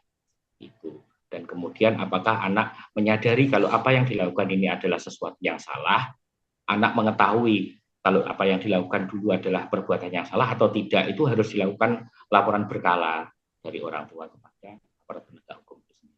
Kalau hukumannya adalah pengembalian kepada orang tua. Jadi kan untuk kekerasan itu tidak hanya di sekolah, nggak Pak? Jadi ada di Betul, lingkungan tempat tinggal juga. ada. Nah, Bahkan di ketika rumah juga ada. kalau untuk yang di lingkungan tempat tinggal ngonten nggih Pak, ketika Iya, kita hidup kan selalu bertetangga nggih. Ketika kita betul. mendengar ada tetangga yang dalam artian selalu melakukan kekerasan pada anak baik fisik verbal Fisik. namun dari inti keluarga itu sendiri hanya diam. Dalam artian dia tidak mau berbicara atau tidak mau mengadukan ke pihak yang berwenang, nonton Pak. Terus Iya, akhirnya korban tersebut bisa sampai akhirnya bisa meninggal ataupun kabur. Nah, itu yang seharusnya kita lakukan sebagai tetangga itu seperti apakah kita harus melaporkan ketika kita sudah mendengar itu terus-menerus kita harus melaporkan ke perlindungan anak ataukah langsung ke polisi atau seperti apa, Pak? ya begini. Terkait dengan permasalahan seperti itu, mungkin banyak terjadi di lingkungan kita. Yang pertama, tentu kita kembali lagi kepada bagaimana penyelesaian penanganan apabila terjadi kekerasan anak. Yang pertama, ketika kita melihat ada kekerasan anak yang terjadi dalam lingkungan tetangga kita, yang pertama ya kita ingatkan dahulu. Kita ingatkan, kita sosialisasikan tentang dampak-dampak kekerasan terhadap anak. Apabila hal tersebut tidak diindahkan, kita sebagai masyarakat memiliki peran serta atau kewajiban untuk melakukan perlindungan anak. Bisa kita melaporkan kepada PPA setempat, kalau mungkin di daerah-daerah tertentu ada PPA sampai tingkat kelurahan ya, mungkin kita membuat pengaduan kepada PPA setempat yang mungkin skupnya lebih paling kecil, yaitu di tingkat kelurahan. Di situ nanti akan diberikan advice apakah ini akan dilakukan diteruskan kepada upaya hukum, ataukah mungkin dari PPA nanti yang akan turun memberikan edukasi kepada orang tua ataupun tetangga kita yang mungkin terindikasi tahu atau melakukan pembiaran terhadap kekerasan atau bahkan pelaku kekerasan itu sendiri. Itu mungkin langkah yang paling sederhana. Jadi ketika kita melihat kekerasan di lingkungan kita, coba kita beritahukan bahwa kepada yang bersangkutan bahwa kekerasan itu tidak boleh dilakukan. Apabila hal tersebut tidak diindahkan, kita sebelum kita masuk ke ranah hukum, apabila kekerasan tersebut masih terklasifikasi merupakan kekerasan yang ringan atau tidak berdampak signifikan terhadap korban, kita laporkan ke PPA dulu, sehingga PPA nanti yang akan menentukan langkahnya, apakah ini akan dinaikkan dilanjutkan kepada laporan polisi ataukah diselesaikan oleh PPA dengan melakukan mediasi atau apa. Akan tetapi apabila kita mengetahui kekerasan anak dan kemudian dampaknya sudah sangat berat, atau contohnya mungkin kita melihat anak yang mendapatkan kekerasan seksual di lingkungannya atau mendapatkan kekerasan fisik sehingga mengakibatkan cacat atau apa, dan kemudian masyarakat sekitar atau orang tuanya tidak peduli atau keluarganya tidak peduli, ya langkah kita yang pertama kita koordinasi dengan PPA, dan setelah koordinasi dengan PPA kita juga wajib melaporkan perbuatan tersebut terhadap aparat penegak hukum, karena kita sendiri juga salah ketika melakukan pembiaran adanya tindak pidana yang ada di lingkungan kita. Kita lihat dulu case-nya, kekerasannya sampai mana. Apabila kekerasannya masih bisa ditolerir, kita ke PPA dulu. Tapi ketika kekerasan ini sudah terus-menerus dan kekerasannya sudah dalam klasifikasi berat, yaitu merupakan kewajiban kita sebagai masyarakat untuk melaporkan kepada penegak hukum. Seperti itu. Baik, mungkin ada yang mau ditanyakan dari teman-teman, monggo. Kita bisa melakukan diskusi di sini. Apabila tidak open mic, bisa menuliskan pertanyaannya di kolom chat. Silahkan, kami persilahkan. Mungkin Saya pengen tanya. Yeah. Oke, halo Pak, selamat Nggih, siang. halo Bu, selamat siang. Ya, jadi gini Pak, Nggih. tadi kan sempat ada pembahasan ya mengenai kekerasan seksual di yayasan. Ya mungkin Di sekarang lingkungan masih hype pendidikan, juga iya. sebenarnya. Iya Iya, betul, Bu. saya mau kembali ke situ lagi sebenarnya. Iya, Saya Gen Z Pak, jadinya hidup saya itu di sosial media. iya, Terus kita juga FOMO, jadinya kita iya, tahu pembahasan itu sampai kita lihat di podcast, ada di podcast mengenai betul, pembahasan itu. betul. Kemudian di situ cukup triggering sebenarnya kalau kita menonton podcastnya. Kita butuh waktu untuk sebentar ini kita berhenti sebentar untuk menontonnya. Nanti kita tonton balik lagi gitu. Iya, Dari situ kan ada pembahasan begini. Dari situ kita sepakat bahwa yang dilakukan itu sebenarnya gimana ya, nggak manusiawi gitu Pak, betul, gila gitu loh. betul, Terus betul. yang pasti kita sepakat semuanya sepakat bahwa dia, pengurus ini, Iya, pelaku ini, itu harus dihukum seberat-beratnya. betul, Terus kan kalau kita tahu sebenarnya untuk hukum yang seberatnya kan penjara ya Pak, betul. dipenjarakan. Terus Dipenjarakan, sebenarnya cukup nggak terima juga sih Pak kalau cuma hanya dipenjara. Akhirnya ada yang berpendapat bahwa harus ada hukuman kebiri seperti iya, itu. Namun pada saat di situ itu ada pembahasan juga bahwa pelaku bisa dapat atau dijatuhi hukuman kebiri itu ketika dia melakukan kekerasan terhadap perempuan, bukan laki-laki itu. iya, bukan. Sebenarnya gini Pak, ini kan Iya, iya, dari Bapak kan belajar ya Pak, belajar mengenai hukumnya. Mungkin saya pengen tahu apakah betul ya Pak seperti itu bahwa hukum kita itu sebenarnya belum ada pembahasan perihal kekerasan terhadap kebiri. laki-laki. Iya, Jadi iya, ada laki-laki yang mengalami kekerasan dan itu pelakunya juga laki-laki Dan ternyata kan di pembahasan itu bahwa itu nggak bisa dihukum kebiri karena memang si pelaku ini melakukan kekerasannya terhadap laki-laki seperti itu. Mungkin saya pengen tahu mengenai hal itu, Pak. Iya, terima kasih, Terima Mbak. kasih. Eh, Ketika kita bicara tentang kekerasan terhadap laki-laki, undang-undang kita mengatur tentang kekerasan yang berlandaskan gender, artinya penitik beratan dalam perempuan, karena dianggap perempuan. eh, Kenapa kok perempuan? Karena penyamarataan gender itu awalnya seperti itu. Dan kemudian ketika kita berbicara tentang kekerasan terhadap laki-laki, kalau kita bicara tentang anak, undang-undang perlindungan anak tidak tidak menitik beratkan hanya kepada korban perempuan saja, tetapi anak yang dimaksud dalam undang-undang perlindungan anak yaitu baik bisa anak laki-laki maupun anak perempuan. Kalau hukuman terkait dengan kebiri itu di sistem hukum kita belum ada, toh Mbak, sampai sekarang. Adanya ya hukuman pidana, penjara, denda seperti itu, maupun baik pidana bisa sekian tahun atau seumur hidup atau hukuman mati dan lain sebagainya. Memang sistem hukum kita belum mengatur tentang kebiri seperti itu. Lantas kadang kita ketika melihat kekerasan seperti yang tadi Mbak ungkapkan di lembaga pendidikan dan kemudian kita kawal perkembangan kasusnya, kita kok merasa kita tidak puas terhadap hukum itu bagaimana, no? Kita sebagai masyarakat tentunya bisa memberikan masukan ketika proses hukum tersebut sedang berjalan.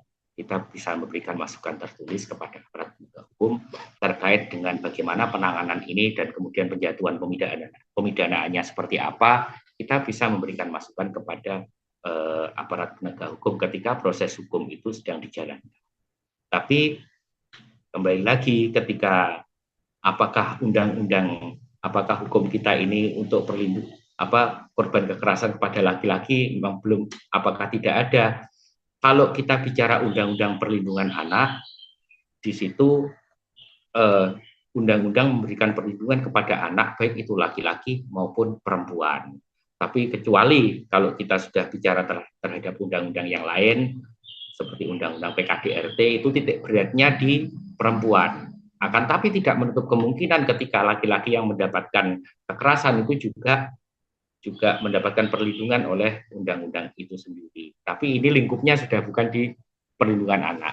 Tapi kalau undang-undang perlindungan anak tidak membatasi apakah korban ini laki-laki, apakah korban ini perempuan, seperti itu.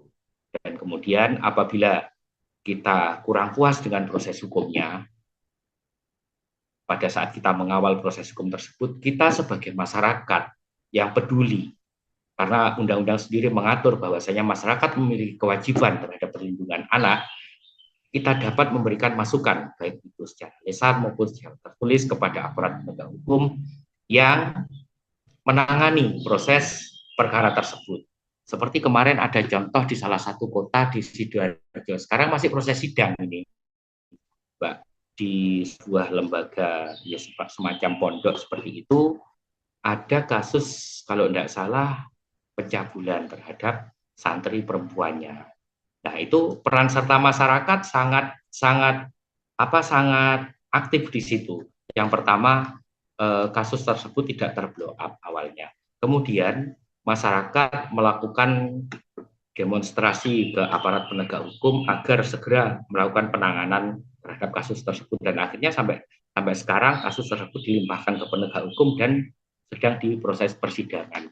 Dan di proses persidangan pun masyarakat juga memberikan masukan kepada aparat penegak hukum agar perbuatan tersebut diadili yang seberat-beratnya, agar memberikan satu titik jera terhadap pelaku. Yang kedua, memberikan efek pembelajaran kepada lembaga-lembaga pendidikan yang lain agar tidak terjadi permasalahan tersebut di kemudian harinya. Itu seperti itu. Kalau tidak salah di Sidoarjo, dan sekarang proses hukumnya masih jalan ini, masih jalan. Ini seperti itu.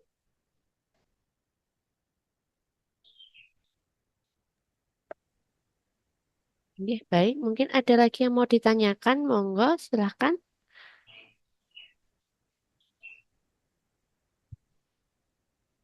Jadi Silahkan dari. begini Mbak, untuk kasus kekerasan terhadap anak khususnya kekerasan seksual, perhatiannya sangat sangat besar sekarang dari aparat penegak hukum itu sendiri. Seperti contoh yang kasus Jombang, salah satu putra tokoh agama besar di Jombang yang mungkin sekali bernasional pada saat itu di pondoknya di pesantrennya terjadi kasus kekerasan terhadap anak. Itu upaya penangkapannya sangat lama karena mereka juga orang yang punya pengaruh dan lain sebagainya. Kemudian partisipasi masyarakat sangat besar, mulai dari teman-teman NGO pemerhati anak, kemudian masyarakat secara umum, tokoh-tokoh masyarakat yang lain yang kemudian melakukan upaya-upaya pengaduan maupun pelaporan terhadap penegak hukum. Sampai pada akhirnya pelaku ditangkap dan kemudian disidangkan, dan yang menjadi penuntut umum pada saat itu adalah Kepala Kejaksaan Tinggi sendiri. Karena melihat apa? Ini perlu perhatian khusus karena ini extraordinary crime dan pastinya akan sangat merugikan korban, baik kerugian fisik maupun non fisiknya. Dan yang melakukan ini adalah tokoh besar pada saat itu. Kalau orang tua awalnya ya tidak berani melaporkan, tapi kemudian masyarakat bersama-sama masyarakat melaporkan masalah tersebut kepada penegak hukum dan kemudian mengawal sampai putusan pengadilan dijatuhkan seberat-beratnya. Dan partisipasi pada saat itu saya melihat sampai Kepala Kejaksaan Tinggi sendiri yang menjadi penuntut umum dalam perkara itu. Jadi artinya permasalahan tersebut mendapatkan perhatian yang cukup besar dari aparat penegak hukum. Mungkin seperti itu. Walaupun kalau kita lihat, tapi walaupun penanganan hukum sudah berjalan di daerah-daerah lain, tapi kok kekerasan masih ada karena memang tidak serta-merta langsung untuk melakukan perubahan-perubahan ini. Seperti itu.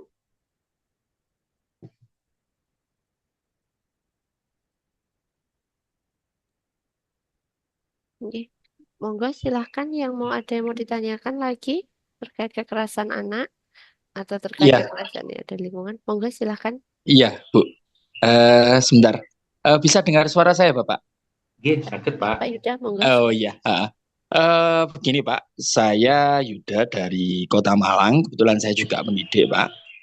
Ini ada sedikit hal yang ingin kami tanyakan yang berkaitan dengan korban. Artinya Pak. korban dalam dunia kekerasan itu, Pak. Ya. Yang tadi disebutkan tadi itu. Ini kan terus terang kalau secara Pak ya, secara batin ya, secara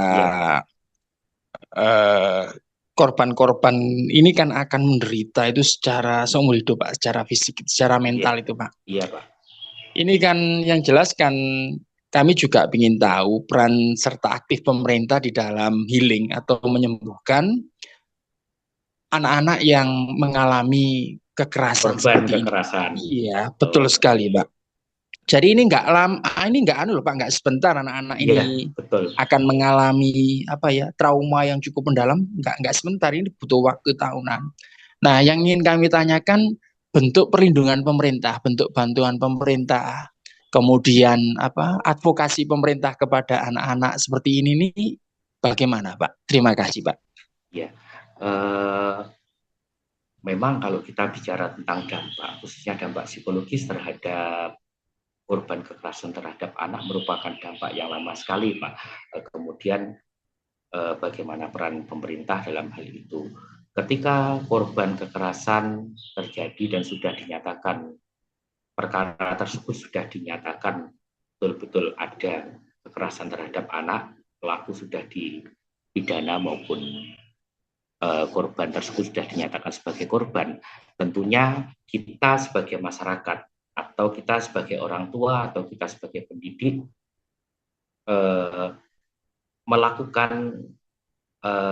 melaporkan kepada pemerintah, ini loh ada korban.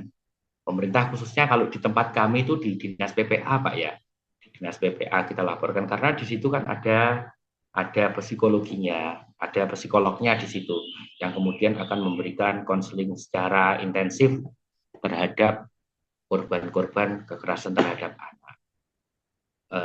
Tapi perlu kita ketahui bersama, di samping peran pemerintah seperti itu, kita yang mengetahui juga wajib mengawal. Mengawal dalam arti kita laporkan kepada PPA dan juga kita mengawal dan kita minta kepada PPA agar pemulihan mental atau pemulihan psikis terhadap anak ini bisa kembali seperti kondisi semula berdasarkan keahlian maupun kekhususan maupun sarana prasarana yang ada dalam PPA pemerintah itu sendiri, di dinas PPA itu. Kalau seharusnya peran pemerintah seperti itu, seharusnya peran pemerintah seperti itu. Artinya tidak hanya memberikan konsultasi ketika sebelum adanya kejadian saja ataupun atau hanya memberikan upaya-upaya preventif atau upaya-upaya sosialisasi edukasi sebelum adanya kekerasan, akan tetapi pemerintah khususnya di dinas PPA juga memberikan advokasi maupun konseling terhadap anak korban kekerasan sampai dengan anak betul-betul mengalami pemulihan terhadap dampak psikis yang dialami oleh anak tersebut. Kalau sepanjang ini seperti itu yang peran serta pemerintah. Jadi pemerintah menyediakan PPA atau Dinas Perlindungan Perempuan dan Anak. Di situ ada divisi psikologi, ada divisi hukum dan lain sebagainya. Kalau divisi psikologinya ya itu yang akan memberikan pemulihan psikis kepada anak korban kekerasan. Walaupun kita tahu ini bukanlah hal yang mudah,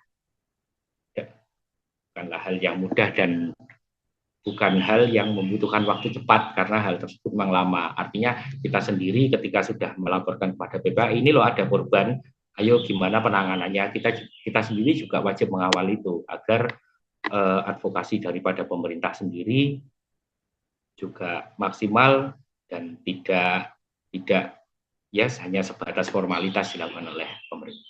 Seperti itu.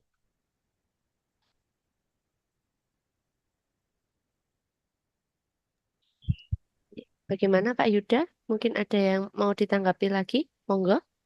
Iya Bu, banyak sebenarnya saya kok Iya. sangat tertarik dengan paparan jenengan ini Pak. Terus ini satu lagi Pak, ini loh Pak yang sedikit mengganjal di kami sebagai seorang pendidik itu kan Iya, Pak. kadang ya seperti yang jenengan jelaskan tadi itu, Iya. di keluarga ada permasalahan Pak ya, Iya, misalnya suami istri divorce, cerai. Iya, betul. Orang tuanya bercerai. Iya, berdampak Kemudian kepada anak pasti itu. masuk ke sekolah, masuk ke dunia formal sekolah.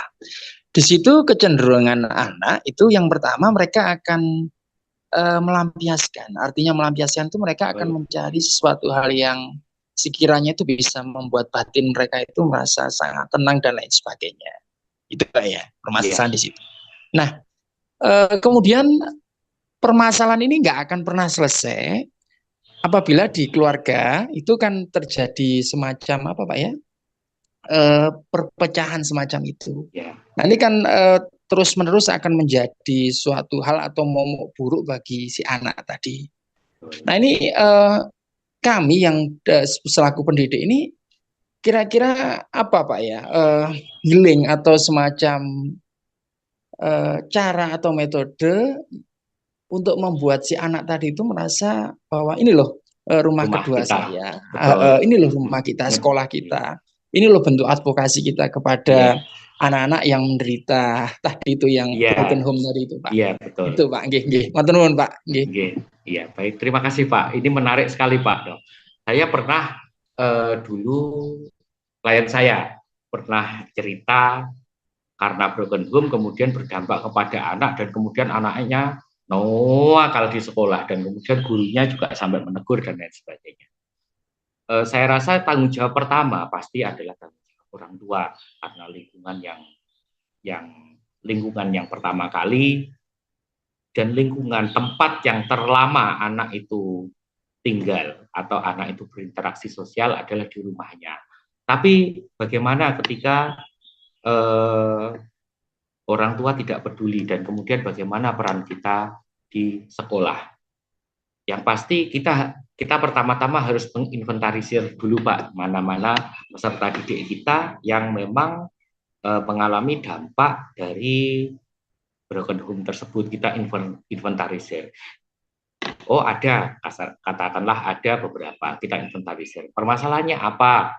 Mungkin kita bisa komunikasi dengan orang tuanya, wah anak ini gimana di rumah, dan kemudian memang ada seperti apa kejadian apa di rumah, kita inventarisir permasalahannya apa, kita tarik benang merahnya, dan kemudian kita lokalisir, kita berikan perlakuan yang mungkin bukan kita bermaksud membeda-bedakan setiap peserta didik, tapi untuk khusus anak-anak yang broken home kita berikan perhatian yang lebih khusus sehingga mereka merasa nyaman di sekolah, dan kemudian menganggap sekolah adalah rumah kedua bagi mereka. Udahlah kamu di rumah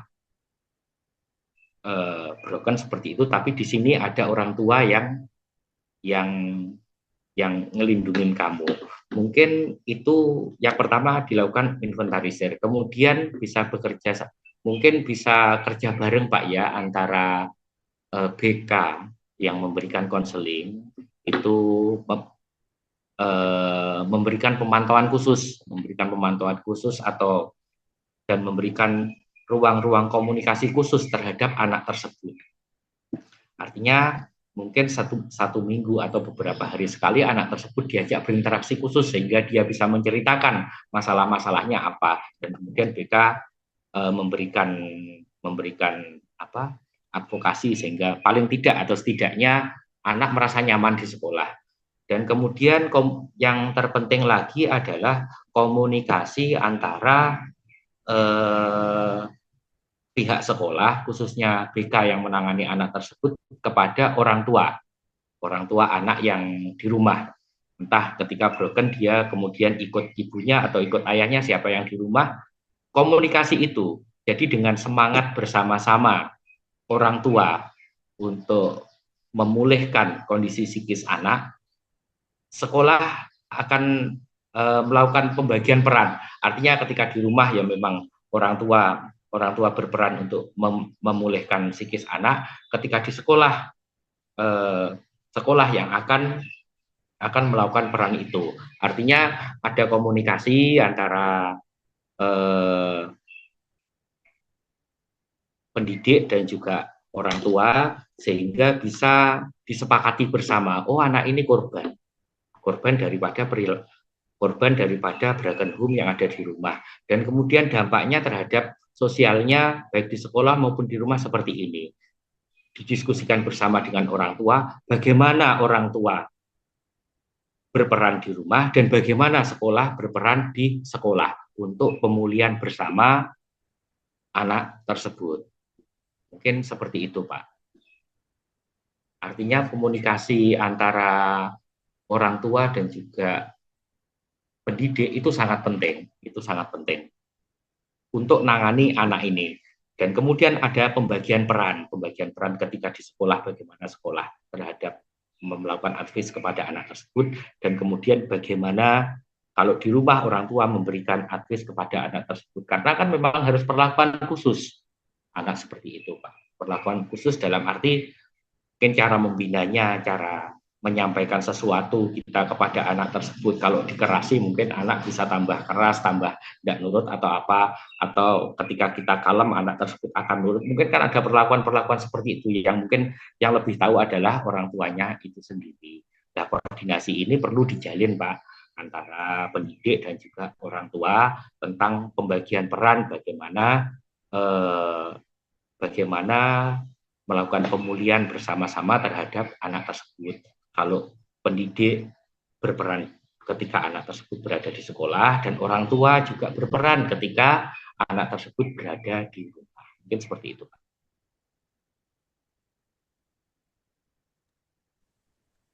Ya, terima kasih Pak. Terima kasih tadi atas informasinya. Terus ada lagi Pak ini Pak. Boleh Pak nggih, ngapunten Pak sebelumnya. Siap Pak. Ya. Ini begini Pak, ini kan kita pada saat-saat ini kan harus waspada. Jadi dalam artian waspada itu banyak sekali tindak kekerasan maksud saya secara seksual itu yang tidak terdeteksi gitu loh Pak. Ya. Artinya begini, misalnya kita sebagai pendidik dalam mengarahkan putra-putri kita, itu kita harus betul-betul selektif. Nah, permasalahannya kita sampai sekarang pun itu belum pernah tahu bagaimana ciri dari sebuah lembaga, atau itu mungkin individu atau organisasi, itu kita kan nggak tahu Pak. Dari situ, Betul. oh ini loh tempat lembaga di mana itu sering terjadi kekerasan, Iya, misalnya Pak. betul. Iya, Oh, ini lembaga, kita nggak bisa mengidentifikasi dari situ betul, Pak. betul. Nah, ini kami mohon nantinya kan kami juga pendidik harus bisa, oh ini loh, seperti ini loh, ciri khasnya seperti ini loh ke anak-anak didik kami. Mohon panduan Pak, kira-kira ada nggak ciri lembaga itu yang memang betul-betul baik bagi anak didik kita, bermanfaat bagi mereka di masa depannya, atau dan lain sebagainya. Mohon panduannya Pak, bagaimana kami menentukan langkah, ini lembaga yang baik, ini lembaga yang buruk, dan lain sebagainya. Baik. Seperti itu Pak. Nggih, matur nuwun Pak. Nggih. Kalau kita mengidentifikasi semua lembaga, pasti akan mempromosikan semua lembaganya baik, toh Pak. Kan kita tidak mungkin kalau melihat dari luar kalau itu adalah buruk. Paling tidak seperti ini. Ketika kita mau mempercayakan anak kita kepada sebuah lembaga, kita berpikir positif semua lembaga adalah sebuah bertujuan agar memberikan manfaat yang baik kepada anak. Akan tetapi ketika kita ingin mempercayakan anak didik kita kepada lembaga A, setidaknya kita bisa mencari rekod baik di pengadilan maupun di kepolisian. Apakah pernah terjadi kekerasan anak di lembaga tersebut? Apakah ada putusan pengadilan yang pernah menyatakan itu, ataukah di tingkat kepolisian, apakah pernah ada laporan polisi terkait dengan kekerasan terhadap anak, khususnya kekerasan seksual yang dilakukan di lembaga tersebut. Kita bisa melakukan ceknya di situ. Apabila ada, ya berarti lembaga ini mungkin dulu pernah seperti itu, tapi kita tidak tahu sekarang apakah sudah memperbaiki atau tidak, atau setidaknya dengan adanya referensi seperti itu pernah terjadi kasus-kasus di lembaga A, kita coba cari lembaga lain yang setidaknya rekodnya masih bersih, walaupun kita sendiri juga tidak tahu rekod kita mempercayakan kepada suatu lembaga, anak kita percayakan ke situ, ternyata di kemudian hari ternyata ada masalah di situ, kita juga sama-sama tidak tahu, tapi setidaknya kita awalnya melihat apakah rekod dari lembaga tersebut ada tidak pernah bermasalah dengan hukum, khususnya di kekerasan anak. Dan kemudian langkah yang pertama itu, dan kemudian ketika kita menemukan lembaga clean, kita komunikasi dan membuat komitmen bersama kepada pembina maupun pengasuh lembaga tersebut agar dipastikan ke depannya anak yang kita percayakan kepada mereka tidak mengalami kekerasan apapun. Tidak mengalami kekerasan apapun di kemudian harinya. Mungkin seperti itu. Kalau kita menginventarisir, mengidentifikasi sejak awal, kayak kok tidak mungkin. Semua lembaga pasti akan menyampaikan semua yang baik-baik, tapi kita sendiri juga tidak boleh berpikir negatif terhadap lembaga tersebut. Yang pasti, bagaimana caranya? Yang pertama, dari beberapa lembaga tersebut kita cek rekodnya di pengadilan. Apakah pernah ada putusan pengadilan yang sudah berkekuatan hukum tetap yang menyatakan bahwa telah terjadi kekerasan anak atau kekerasan apapun atau perbuatan pidana apapun dalam lembaga tersebut? Ada tidak pernah? Kalau ada, ya mungkin kita bisa untuk berpikir ulang seperti itu. Dan kalaupun tidak ada, kita tetap upaya preventifnya tetap kita lakukan. Artinya kita percaya, di sini lembaga ini clean. Kita percayakan anak didik kita ke situ. Akan tetapi komitmen antara kita yang menitipkan dan juga pihak lembaga tetap kita buat. Untuk apa? Untuk antisipasi ke depannya agar tidak terjadi kekerasan terhadap anak didik kita. Mungkin seperti itu. Oke, terima kasih Bapak atas nasihatnya. Matur nuwun Pak, matur nuwun. Sami-sami Pak. Ya, baik. Mungkin ada lagi yang mau ditanyakan? Mumpung kita masih punya waktu, monggo kalau ada yang mau ditanyakan lagi dari teman-teman peserta,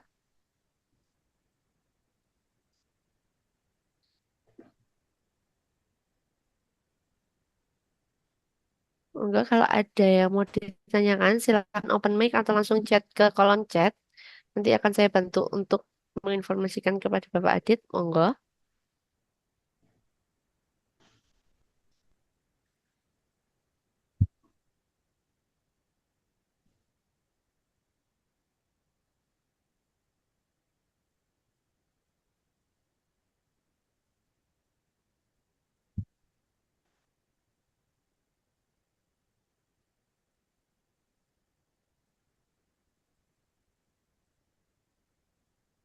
Oke. Mungkin Pak Adit ini saya mau tanya, kan Iya, anak-anak kan dilindungi oleh hukum ya, negara betul, hukum. Nah, betul. untuk pandangan hukum sendiri untuk anak-anak yang dalam artian anak-anak jalanan kayak pang, kemudian gelandangan, itu kan pasti mereka pasti lebih rentan dengan kekerasan anak ya, karena usianya mereka kan mesti ada yang di bawah umur sama yang remaja. Nah, ketika Betul. mereka mengalami kekerasan terus mengadu, kadang-kadang kan dibiarkan dielakkan aja. Oh, Adanya itu udah pembiaran. duniamu gitu, nggih. Iya, iya. Sebenarnya yang seharusnya itu seperti apa, Pak? Ya yang seharusnya siapapun anak itu mereka memiliki hak yang sama, mereka mereka walaupun mereka berlatar belakang yang berbeda, memiliki ras yang berbeda, etnis yang berbeda, tingkat ekonomi yang berbeda, lingkungan sosial yang berbeda, yang namanya anak selama di bawah terklasifikasi sebagai anak menurut undang-undang mereka memiliki hak yang sama. Artinya ketika mereka mendapatkan kekerasan dan mereka mengadukan kepada aparat penegak hukum atau PPA, dia juga seharusnya diberikan hak yang sama terhadap anak-anak yang lainnya yang mengalami kekerasan. Tapi kadang dibiarkan Pak, lalu bagaimana kita? Kita apabila kita mengetahui hal tersebut, ya kita yang melakukan pendampingan terhadap anak tersebut. Artinya begini, kita tahu ada anak jalanan yang terdapat yang mendapati kekerasan terhadap dia. Kemudian dia akan mengadu kita yang mendampingi. Kita sebagai masyarakat melakukan pendampingan untuk mengadukan anak tersebut kepada instansi terkait, baik itu PPA ataupun ke tingkat kepolisian atau ke aparat penegak hukum. Kita mendampingi dan kita memantau juga mengawal proses penegakan hukum yang dilakukan oleh aparat penegak hukum. Artinya apabila laporan ini sudah diterima, contoh misalkan kita melihat anak jalanan yang dilakukan kekerasan dan anak tersebut pernah mengadu ke kita, kita laporkan kepada aparat penegak hukum, kita dampingi, kita laporkan sampai dengan kita juga tahu ada langkah-langkah apa yang sudah dilakukan aparat penegak hukum, mulai LP-nya sudah dibuatkan atau belum, kemudian apabila kasus ini betul-betul kasus pidana, apakah proses pidananya sudah jalan atau belum, saksi-saksinya sudah dipanggil semua atau belum, kasus ini dari lidik naik ke penyidikan atau belum, dan kemudian apakah pelaku sudah ditetapkan tersangka. Itu adalah kewajiban kita untuk melakukan pengawalan, mengawal kasus tersebut. Biasanya di daerah-daerah kita ada Komisi Perlindungan Perempuan dan Anak. Apabila kita sendiri merasa wah berat kok kita harus sendirian untuk mengawal ini, kita sebenarnya peduli, tapi kok kita sendiri, kita bisa berkonsultasi atau datang ke Lembaga Perlindungan Perempuan dan Anak di masing-masing daerah kita. Mungkin di situ nanti akan ada petugas yang membantu pendampingan dalam proses hukum apabila kita melihat adanya kasus kekerasan terhadap anak. Itu yang pertama. Yang kedua, kita pasti banyak melihat ketika anak jalanan adalah anak tersebut jauh dari orang tua dan kemudian tidak mendapatkan perhatian baik dari sisi pendidikan, kesejahteraan, bahkan untuk makan saja mungkin mereka berusaha dan bekerja sendiri. Nah, hal seperti ini yang perlu kita adukan kepada pemerintah, karena ini sebenarnya adalah tanggung jawab pemerintah daerah maupun tanggung jawab negara. Hal ini yang sebenarnya harus kita laporkan kepada pemerintah sehingga pemerintah juga bisa hadir dalam menangani permasalahan-permasalahan tersebut. Baik, mungkin ada yang mau ditanyakan lagi? Monggo, teman-teman, atau ingin menanggapi terkait kasus yang tadi baru. Oke, ini di kolom chat Bapak ada satu Oh pertanyaan. iya, nggih. Kasusnya seperti pengurus panti asuhan pelaku kekerasan seksual juga adalah orang yang memiliki penyimpangan seksual. Untuk pertanyaannya adalah, kalau orang ini memiliki penyimpangan seksual, bukankah pelaku ini akan mendapat rehab juga? Lalu bagaimana dengan proses hukum aksi kekerasannya? Bagaimana alur hukumnya dan dari kasus ini? Monggo Bapak. Baik. Kalau proses penegakan hukum, walaupun orang tersebut memiliki penyimpangan atau gangguan psikis terhadap perilaku seksualnya, tidak menghapuskan pertanggungjawaban pidana atas perbuatannya, sehingga proses hukum itu tetap jalan. Di samping ada rehabilitasi sosial yang diberikan kepada pelaku tersebut. Akan tetapi proses rehabilitasi sosial terhadap pelaku kekerasan yang memiliki penyimpangan seksual tidak menghapuskan pertanggungjawaban pidana terhadap perbuatan yang sudah dilakukan oleh pelaku terhadap korban kekerasan. Itu. Jadi walaupun pelakunya memiliki penyimpangan seksual, hukum tidak melihat itu. Yang dilakukan penegakan hukum adalah perbuatannya. Seperti itu. Jadi, Bapak, ya, mohon monggo Pak Yuda. waktunya sebentar. Ya, Iya, monggo. Siap Pak Yuda. ini satu lagi Pak yang menarik, Siap. jenengan menarik sekali itu Pak. Gini Pak, kita antisipasi tindak kekerasan seksual pada anak Pak, terutama yang masih di bawah usia, itu bagaimana Pak? Sebab kan kita nggak tahu Pak, kan setiap individu itu mempunyai karakter yang berbeda. Betul. Tapi yang jelas kita kan mulai dari jauh-jauh hari sudah harus bisa mengantisipasi. Oh ini loh, seperti ini dan lain sebagainya. Betul. Mohon penjelasannya Pak. Matur nuwun Pak. Iya Pak. Kalau sebatas yang kita lakukan, yang pertama adalah ketika ini kita coba ruang lingkupnya kita persempit mungkin di lingkungan pendidikan. Karena kita juga pengasuh. Kita mungkin sebagai pembina dalam lingkungan pendidikan seperti banyak tadi teman-teman yang juga beraktivitas di dunia pendidikan. Yang pertama kita sosialisasikan Pak, yang pasti. Yang pertama kita sosialisasikan kepada orang tua anak asuh kita. Yang kedua, kita juga wajib memberikan edukasi kepada anak-anak didik kita, bahwasanya perbuatan yang seperti ini dilarang sama hukum. Perbuatan seperti ini tidak boleh merugikan orang lain. Perbuatan seperti ini dilarang oleh negara kita. Hal-hal seperti itu terkait dengan kekerasan seksual perilaku. Kita sosialisasikan sejak dini kepada anak-anak didik kita. Setidaknya mereka tahu bahwasanya ketika melakukan perbuatan seperti itu ada konsekuensi hukum loh, ada konsekuensi sosial loh, ada konsekuensi dan banyak konsekuensi ketika itu dilakukan. Itu seperti itu Pak. Jadi langkah-langkah kita yang mungkin paling dekat dengan kita adalah bagaimana kita mensosialisasikan guna upaya pencegahan dan agar perilaku kekerasan seksual terhadap anak tidak terjadi di lingkungan kita. Yang pertama kita lakukan sosialisasi maupun edukasi.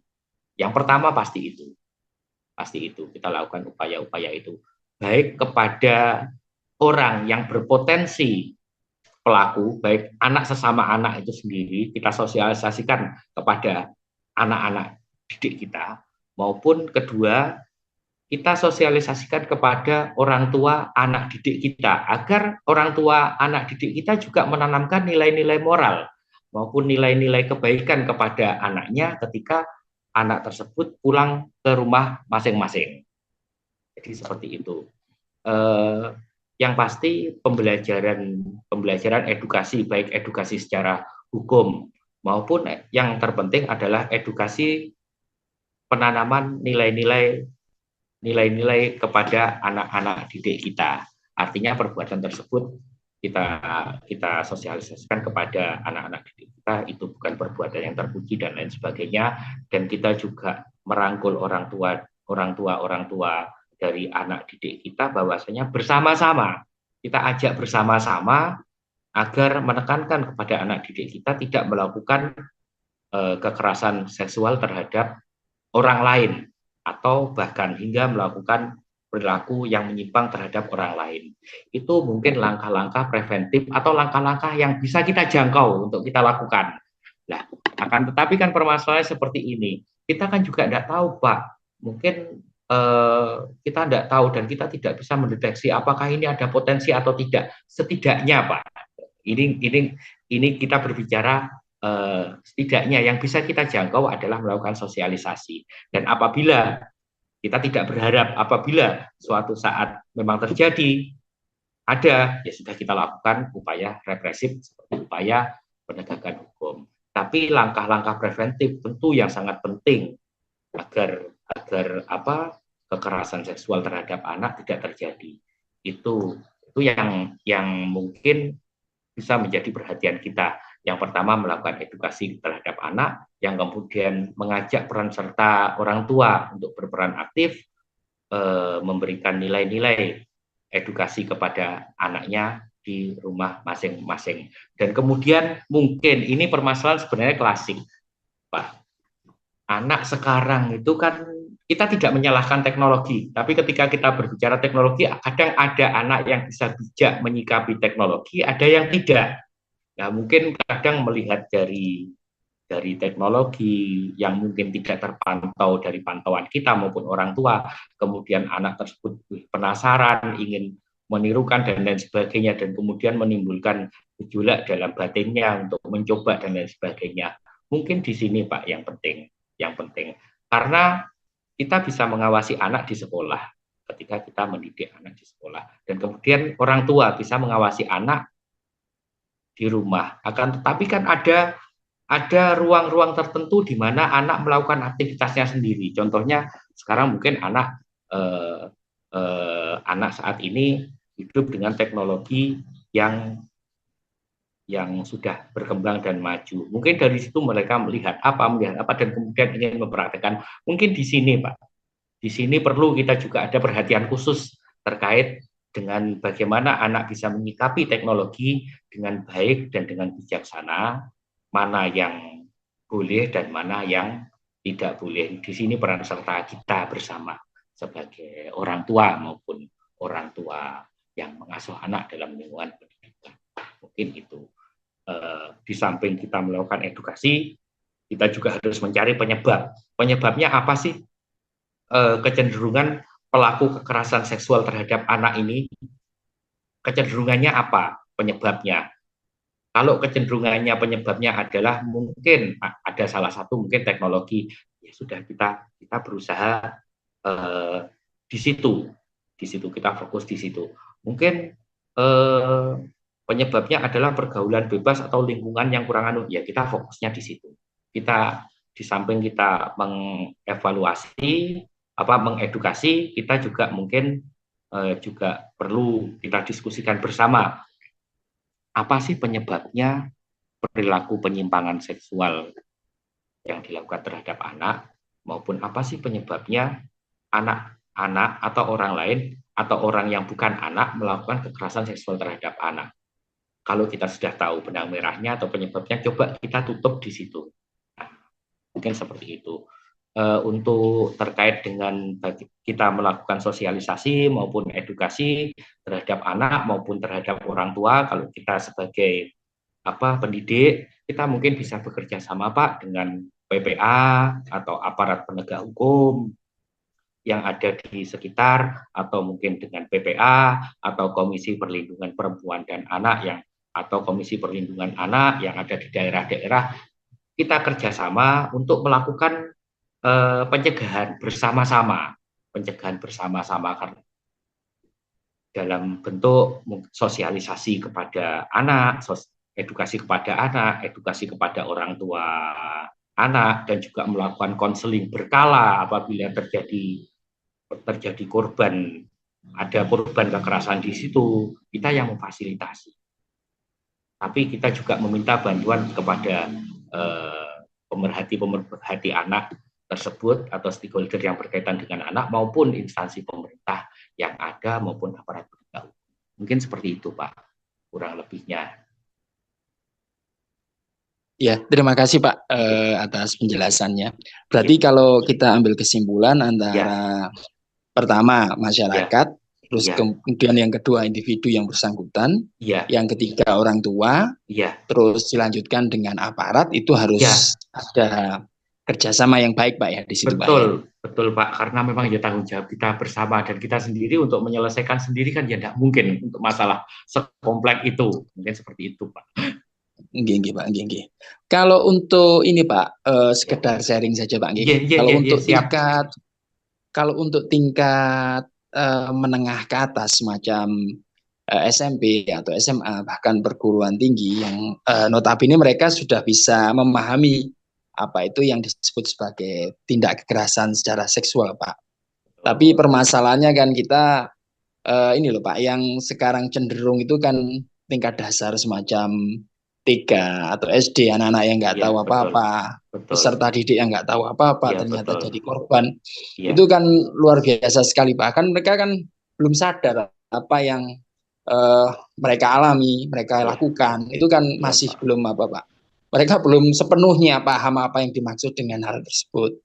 Nah ini gimana Pak kalau untuk tingkat dasar ini cara untuk pencegahan atau preventifnya itu bagaimana Pak? Pak. Ngapunten sering tanya nih Pak. Siap Pak. Kalau untuk tingkat dasar pastinya peran orang tua Pak. Bagaimana kita bekerja sama dengan orang tua didik mereka untuk orang tua bersama-sama mengedukasi anak-anaknya dengan cara mereka dan dengan pemahaman mereka. Kita pun juga bisa melakukan seperti itu dengan melakukan edukasi, melakukan penyampaian nilai-nilai terhadap kekerasan seksual. Apa itu kekerasan seksual? Apakah ini baik? Apakah ini tidak baik kepada peserta didik yang masih tingkat dasar dengan cara-cara yang bisa diterima oleh mereka. Mungkin kalau teknisnya itu mungkin teman-teman yang di pendidikan yang lebih paham ya Pak ya, mungkin dengan peraga atau apa dan lain sebagainya. Yang pasti nilai-nilai bahwasanya kekerasan seksual terhadap anak ini penting disampaikan, maupun nilai-nilai kebaikan agar perilaku penyimpangan, perilaku kekerasan terhadap anak ini disampaikan. Ini saya rasa sangat penting ketika disampaikan sejak dini. Perlu ditanamkan dengan cara penanamannya, dengan cara penanaman nilai-nilai yang mana mereka juga memahami itu. Kan seperti itu. Itu yang pertama. Yang kedua, tentunya peran serta orang tua, Pak. Peran serta orang tua maupun masyarakat terhadap anak tersebut. Yang pertama itu kita menanamkan nilai-nilai, yang kemudian yang kedua melakukan pengawasan, karena ya memang anak masih kecil, kita melakukan pengawasan baik dari orang tua, dari lingkungan sekolah, baik dari masyarakat. Kita juga memiliki kewajiban bersama untuk melakukan pengawasan kepada anak tersebut. Karena kembali lagi undang-undang mengatur bahwasanya yang disebut anak adalah kelompok masyarakat yang sangat rentan terhadap kekerasan. Artinya ketika kita bicara sangat rentan, perlu dilakukan banyak upaya yang ekstra dalam melakukan perlindungan terhadap anak, dalam hal agar anak tersebut tidak menjadi korban kekerasan dan kedepannya anak tersebut juga tidak menjadi pelaku kekerasan itu sendiri. Jadi penanaman nilai-nilai pentingnya di situ. Yang pertama, anak bisa mengetahui ini boleh ataupun ini tidak boleh agar anak tidak menjadi korban maupun tidak menjadi pelaku di kemudian harinya. Yang kedua, peran pengawasan kita sebagai orang tua maupun orang tua didik di sekolah maupun masyarakat sama-sama mengawasi dan sama-sama memiliki rasa kepedulian terhadap anak, terhadap perlindungan anak itu sendiri. Baik, terima kasih. Terima kasih Pak atas informasinya. Matur nuwun Pak. Sami-sami Pak. Ya, baik. Bagaimana Pak Yuda? Sudah cukup atau masih ada yang mau ditanggapi lagi, monggo? Atau sudah? Sampun Bu, cekap Bu. Nggih, Wonten. nanti kalau seandainya pengen diskusi lagi, nanti bisa diskusi di grup ya Pak. Nanti Pak Adit mohon izin nomornya Nggih, saya masukkan ke grup. nggih, Oh, siap, siap. siap Bu. Nggih, sama-sama Matur nuwun. diskusi. Nggih, matur nuwun Bu, Nggih, Pak. nggih, Pak Yuda. Nggih, karena ini waktunya sudah masuk zuhur, Nggih. untuk webinar hari ini akan saya tutup. Namun sebelumnya saya sedikit membuat ringkasan terkait materi pagi sampai siang hari ini, Nggih. bahwa di mana kekerasan itu ternyata bukan hanya kekerasan fisik mawon. Jadi ada kekerasan verbal, seksual, eksploitasi, dan pengabaian atau penelantaran.